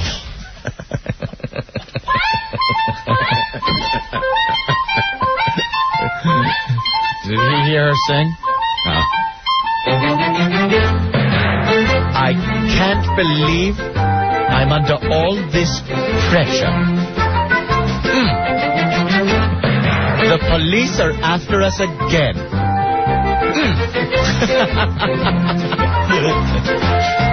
The retarded Laurel and Hardy? I don't know. I sure wish Marion was tall and skinny. God, in a perfect effing world, right? Imagine her tall and skinny. We can bring them both out on stage. Oh, well. All right. Mario Cantone wants in on this real fast. Well, this guy knows singing and... What's up, Mario? Performances. Mario? Hello? Did you get to hear Lady Di singing? Did I get to hear it? Yeah, were you on hold? I was on hold for a half hour, first of all. I don't wait for anybody. Lady Di and Marion singing, always and forever. Then I took a shower and a shave and a crap. Now I'm on the phone with you. Are you upset? Yeah, I'm not happy. Mario. I have someone that wants to talk to you. Can you hold on one second? Yeah. Wait, hold on. Come here. Hello. Hello. Hello? This is Kathleen Turner. Wow. You know, I'm very upset, you boys. You have no theater etiquette at all. Your voice is deeper than Mario Cantone. Let me tell you something right now. I don't appreciate that at all. That was very, very bad behavior, and I'm calling my lawyer. No, that was Paul Mecurio. It wasn't I don't us. care who it was. I heard they were hired by you. Are you the god here, Paul Mecurio? Is that who you are? He acted on his Are you the own. racketeer? Are you the racketeer? The record's here. Aren't you from America? Where did that accent I told you, come from? I'm from somewhere in South America. I don't remember. I don't know where that accent comes from. South America somewhere. I don't remember. It's been a long life. Are you naked right now, Yes, Captain? I'm naked. I'm walking around naked. Do you mind? Are birds trying to nest in your thatch? I don't think you're funny. I bet you got to watch that during springtime when they want to nest and lay their eggs. You know what? Let me tell you something about you. You're nothing but a motheistic red shock. That's what you are. I'm just doing this for shocking. You're a shock, and you're shocking. Be careful. The robin might think it's a worm and try to pull it out of the... Hold on. Kathleen, give me your phone. Jesus. She's ridiculous. She's been walking around naked for 4 hours in my house. I'm trying to sleep. It hasn't done anything for you. She's done nothing. So, boys... Yeah. You know, I'm back on Broadway Sunday and Monday night. I know. Did anybody see the cover of the New York Times Friday with my color photo and a huge article about me, the great Norma Desmond? No, because you read the Post and the Daily News, you hookers. The Times. I've heard of that. The New York Times periodical. The weekend section. Mr. Mario Cantone on Broadway. The words are too big for me. I know. The paper is huge. You got to fold it while you read it. I don't know. I know. And you got to get a dictionary just to read an article. I hate that. Yeah, you just want toilet trading paper. That's what you boys want. There wasn't a big photo exclusive on the cover with Martha Stewart or anything. Or the last Dawn. No. The Dawn? No, the cover was me. Me. And Susie Essman. Hey, so, Yeah? Did you enjoy yourself? Yeah. You did, right? Yeah. Oh, wait a minute now. We had an evening together, Opie. I have not. No, he came to the theater to see my show. You ass, Mario. You're killing me. You are done, Opie. These guys are... Set the stopwatch. Mario, these guys are convinced that you have a crush on me. I have a little bit. He does. Yeah, but I got to tell you something, Opie. Your girlfriend, your fiancé. Thank God he said girlfriend. Girlfriend. Your girlfriend. Thank God he said girlfriend. Why? Man, I don't know. If you two had a night out together. Opie gets very upset that, and I don't know why, he's got to be more confident that gay guys find him attractive. They do. I don't like that. Well, you know, what are you going to do? If we don't find you attractive, you're screwed. Hey, anyone else you find attractive in this studio? I'm sorry. Rick. Rick. Your producer, Rick's a great-looking guy. And Anthony's a great-looking guy. You're a bunch of good-looking guys. Please. But I got to tell you something. Rick takes the cake. And I know he was a stripper in his past life. All right, so you like Rick the best, right? If I had to choose? No offense, It's all the muscles. All right, thank God. I'm out. Oh, thank God. You know what? Hey, can I just say something about your girlfriend, Sandy? Yeah. She's so beautiful and so lovely, and she's really nice. I really, really like her. And you're wondering, what the F is she doing with you? No, I don't. Is what I wonder. I think you make a really, really nice couple. Thank you. I'm really glad that you have a nice Mario couple. walked away and just went, it's a beard. No, I did Still not. got a shot. Sir, I consider you a friend. And I think she's... And I got to tell everyone, I did go see Mario Cantone on Broadway, and he killed. He absolutely killed. It was fun. And I highly recommend everyone go see it. Opie, why didn't you tell me you went to see Mario's show? I'm doing it. We said it on the air. That I was going. You said you were going. You didn't tell me you went. No, he went. We say we're going to a lot of things that we never go to. Yeah, you mean you didn't rave about it the next day? I can't believe you didn't rave about it the next day. I thought we talked about it on the air, no? Well, you're talking about it now. Very good. Now. All right, Mario, I hate to do this. We got to cut you off. I got to go. Yeah, we're running out of show, but... listen to me. Give the plug again. This Sunday and Monday night at the American Airlines Roundabout Theater. For tickets, 212-719-1300. I'm doing 2 more previews. 719-1300 tickets. Roundabout, American Airlines on Broadway. An evening with Mario Cantone. Please come. All right, Mario. The lovely and talented Mario Thank you, boys. Cantone. Thanks, man. And try to work on your theater etiquette. Goodbye. All right, bye, Mario. Take a weed whacker to that thing. I just want to clear something up. Yes. Mario Cantone thought Rick. Well, the gay guys thought like Rick. It's just Rick again. What are you going to say? I'm not going to say a word. You got to be confident enough in yourself and secure in your masculinity to know that if gay guys find you attractive, then the chicks, therefore, then will also find you attractive. Can we all agree that I'm kind of off the hook? No. He also said you were a good-looking guy. Oh, he's lying. Stop it. But there ain't one fag. He likes Rick there ain't the one most. Fag that would want to bend me over. He likes Rick the most. Please. Okay, listen, Ant, because we're running out of show. We got to do the Mr. Scooby-Doo just because the movie's out, blah, blah, blah. Yeah. And this is a classic O&A bit. It's short and stuff, and I don't know. It's great cringe radio. Yeah. We used to play a game where we'd call old celebrities. I don't even know how we got the phone numbers, but somehow we got some phone numbers of some old celebrities. That's how we met Uncle Jed there. Oh, Buddy Ebsen. Buddy Ebsen. And we would make a bet before we called the person whether he was alive or dead. The game was called Dead or Alive, yeah. And, you know, I mean, if he was dead, obviously someone else would answer the phone and go, well, no, he died. Mm-hmm. And it was always those celebrities you really weren't sure, like an Abe Vigoda type thing. Is he alive? Is he dead? Right. You know what I mean? And we got the guy that did did the voice of Scooby-Doo and the voices of many.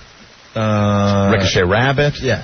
Many of the cartoons we all Boo Boo Bear. grew up watching when we were Yogi kids. and Boo Boo. Unfortunately, this guy is now dead. Now he's dead. Without even having to explain, of course, he wasn't when we called him. Yeah. But his mind was gone. It's a quick 3-minute phone call, and it's you ask him to do the voices, and it's like he's still there. Yeah. Then we were trying to just talk to him normally, and it was so cringy. I mean, you could hear the uncomfortableness in our voices. Yeah, you could tell it starts all fun, and then we realize, oh my God, this guy doesn't have a clue. Right. So here it is, Mr. Scooby-Doo. What was his name? Mesner? No, was it Mesner? Mesnick? The dead Don guy. Mesnick? Don. Right? Something like that. Hello? Oh, damn, I think I lost. Hi, is this Scooby-Doo? Yes. How are you this afternoon? All right. Hey, Mr. Doo, me and my partner Opie, we have this stupid little contest Yes. where we bet a beer. Yeah. Then we call up people and see if they're alive or dead. And you're obviously alive, so Opie won the beer because I thought you were dead. Yeah? The Scooby-Dooby-Doo. That's Scooby. Oh, my God. Hey, we're talking to Scooby-Doo. Yeah. How about some Scooby snacks? Hey, didn't you do the voice for Droopy Dog, too? Yes. I'm Droopy. I'm so happy. That is very good. How about Astro? Retro. Reverse words. All right. And one of my favorites, Ricochet Rabbit. Ricochet Rabbit. Bing, bing. And Boo Boo. Uh-huh. Hi. My pal Yogi isn't here, but he's probably he better not be picking up any picnic baskets. Picnic baskets, as he calls them. Oh, boy. Hey, Boo Boo Bear, it sounds like you've been hitting a bottle. Ranger Smith. Oh, yeah, Ranger Smith. And all these voices live inside your head? Oh, yes, indeed. Papa Smurf. Oh, man. Hey, did you do any voices on the Flintstones? Bam, bam, bam. Oh, well. Well, that's fantastic. You still do them really good. Mm-hmm. Even after all those years, that's great. You mean me? Hmm? Yeah, you. Oh, my God. Well, Mr. Scooby-Doo, you won me a beer. You're obviously alive. Barely. Shut up, dude. So Anthony owes me a beer. Oh, I think I owe you half a beer. A little more Scooby? Scooby-Dooby-Doo. Well, Scooby, thanks for spending a few minutes with us this afternoon. What? Excuse me? Thanks for spending a few minutes with us this afternoon. What am I doing this afternoon? No, thanks for spending a few minutes with us this afternoon. Oh. All righty? All right. Have a great day. Okay. All right. Bye. Okay. Next, what did you learn today? On the Opie and Anthony Show. One Sports in the Morning with Pharrell. Down at my show continues. Opie and Anthony afternoon. 7 Ron and Parents Night. WNEW. Another week of radio is just about over. The Opie and Anthony Show. Opie, before we get to what do we learn? My friend Jim Laird has a cause. Taking up Cheap Ray Downey out of Long Island. If You know, Chief Ray Downey, who's a good guy. Scholarship Memorial Fund Run this Sunday, Father's Day. Just go to ChiefRayDowney.com and all the info can be gotten there and help out this Sunday, Father's Day. ChiefRayDowney.com. There you go, lad. A lot of the pictures coming up of Lady Di and looking like Oliver Hardy. Look at this one for the March of the Wooden Soldiers. Oh, my God. Is that perfect? That's great. It's, and she looks just like Oliver Hardy. We got a lot of great stuff up on OpieandAnthony.com. All the contestants in the WOW contest, Anthony. For the first week of qualifying, we did okay, but we got to step it up next week. Big time. Yes. Not all the cities representing yet. No. We got $5,000 up for grabs. But there's more girls on there than I thought there were. Yeah, we're getting there. Like, I was under the impression we had like 2 girls in this. No, and a bunch of girls showed up at the stations today, so hopefully we'll get their pictures up first thing Monday. RisqueVideo.com, thank you. They have donated the $5,000 grand prize. RisqueVideo.com, RISQUE video.com. FoundryMusic.com has some great stuff from this week's shows. Roy, lots of great stuff. Aunt and I stapling our legs. Tippy Tom, Lady Di singing to Stinky, hot girls doing hot things. So there you go. You got a lot of things to check out this weekend, all right? Yeah. And on Monday, we will decide if Lady Di stays or goes. It's looking pretty good, though, I got to say. Really? Yeah, that whole Laurel and Hardy thing. That is something. You know, she didn't come up with it, though. Well, it's okay, though. Yeah. Just think. Next road show. I really would like to see her come out on stage in full regalia. Yeah, have her, like, doing that thing, flittering the tie with her fingers. We did that? Yeah. All right, let's get her. Just getting pelted with beers. Let's get them in here to say goodbye. Danny, what's up? Yeah, O&A, how are you? Pretty good. Tonight on the show, I learned that you can say it as long as nobody hears it. Ooh, very good. You guys suck. Okay. Chris, what's going on? Hey, what's up, guys? Hey. Today I learned a stinky box would actually be a good thing to have. Yep. The divide and conquer strategy has never been funnier. Chuck Berry hosted The Gong Show. And Opie spent time with Mario Cantone. Enough said about that. Hey, Opie, I got a quick question for you. I think you're going to try to get me, right? No. Yeah, go ahead. I did the car gift a few years ago, but I'm getting the ring pressure again. What's the next gift? What should I buy next? Yeah. Well, what do you do after the car? Yeah, I know. That's tough. I'm screwed. I don't know. Buy you a house. I haven't figured that one out yet. All right, well, announce it when you figure it out, all right? How about a really good vacation? I'll try that one, Ant. Thanks. I did that. You did that one, too? But you got to go to, like, Hawaii or something. You can't go to Atlantic City. Hey, I went to Rochester. Jeez, you stink. I know, I did. All right, guys. Thanks a lot. All right, bye. What? Ladies, what? Nonsense. She's pointing something out to me. That's all. I was just pointing out the buttons over here. That's all. Right. Come on, buttons. Let's do it, guys. So what are you guys going to do? A catchphrase. You're going to tell Diane Vamoose or what? Let's do it! Vamoose. Now you get the hell out of here. You love her. Come on, guys. You know you love her. Stop it. Lady Di, do you have a catchphrase? What do you think your catchphrase should be? Yeah. My catchphrase? Like Marion has. Let's do it! I ain't got Got it on a shirt. I had Hawaii. That's all right. No. Anything else in that head of yours? Wasn't that Ralph Malph's? Hawaii. Hawaii. I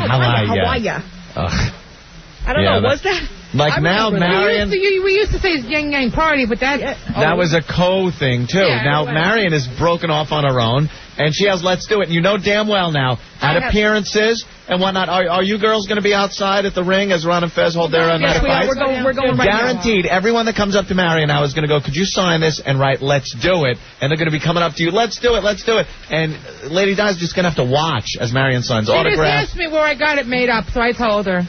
Well, I'm going to have one made up. Because that's gonna happen now tonight outside. If she goes and gets one made up, let her. Yeah. Well, why not? Why not? Sure. It's only $15 to get this made up. But she's got the catchphrase, the shirt, the heat.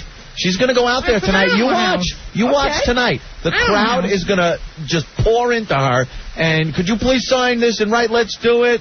And you'll go that, and you'll be yelling, let's do it, let's do it. I love her, but I told her sometimes she has to stop. All right, enough. And Di's just going to be drinking and going, throw bottles at people. I don't drink much. We're not going to do Thank you, ladies. Ladies, thank you so much. Hey, let's do it. We'll see you outside. Let's do it. Yeah. Hey, guys, if you get a chance, thank you, ladies. Thank you. Thank you, ladies. All right, thank you, ladies. Oh, boy. We'll see you outside for the Ron Fest fight thing, okay? Thank you. Oh, my God. Hugo from Philly. I learned today singing retards remain always funny. Shoeshine Boy from Virginia. Today I learned that the thing from the Gong Show that goes gong, gong is a gong. I also learned that during commercials, nobody can curse on the air either. Right. And stinky rules for having to put up with that torture. Mike from the Bronx, I learned it's hard to be the intimidator when you're in a wheelchair. Yeah, we did learn that. Our Garret is a nauseous Garret. Yes, Chris. Hey, how's it going, guys? Pretty good. Today I learned that a white guy with an afro and cowboy boots is the recipe for getting your ass kicked. That's true. And I also learned that Lady Di's measurements are 42, 42, and 42. Yeah. Take it easy, guys. Norton rules. Yeah, you don't know where the back ends and the butt begins. Oh, I hate that. Let's go to Tim. Tim, you're next. What's up?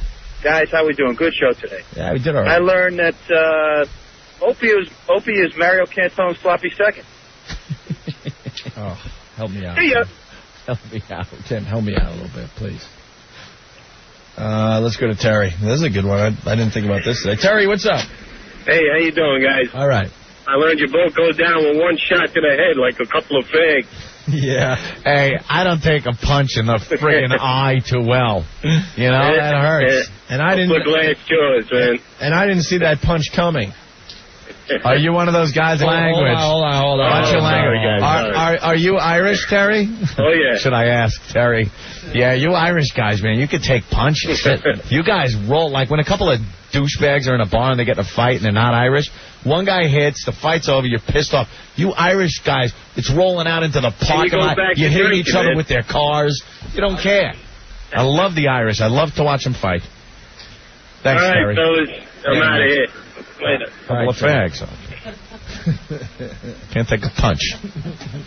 You, a big black guy, punches you in the face, and me, I get sucker punched in the right eye. Line one. Line one? Okay. Hans Gruber. Gentlemen, this is Hans Gruber. I would like to tell you what I've learned on the show today. Yes, Hans. That I would rather throw myself off the Nakatomi Plaza than have listened to that fat bitch one more time on the radio. Thanks a lot, Hans. Yippee-ki-yay. There goes Hans. He'd rather throw himself out of the Nakatomi Plaza again. That's just awful. No, God, she's singing again. No, please. No. She's one of them. No, oh, God. All right, well, we got to leave. We got to step aside for Ron Fez. Well, I'm going downstairs to Hooters. They're doing that fight out there, Al Dukes. Yeah. Versus Rory Hampton. 56 between 7th and Broadway. Yeah, I can't wait to see this. They're going to have a fight in the rain. Al's dead again. You know it. This is his third fight. He's lost both of them. Also, congratulate Ron Fez. They did great in the trend that came out. Yes. All right. And we'll see you Monday.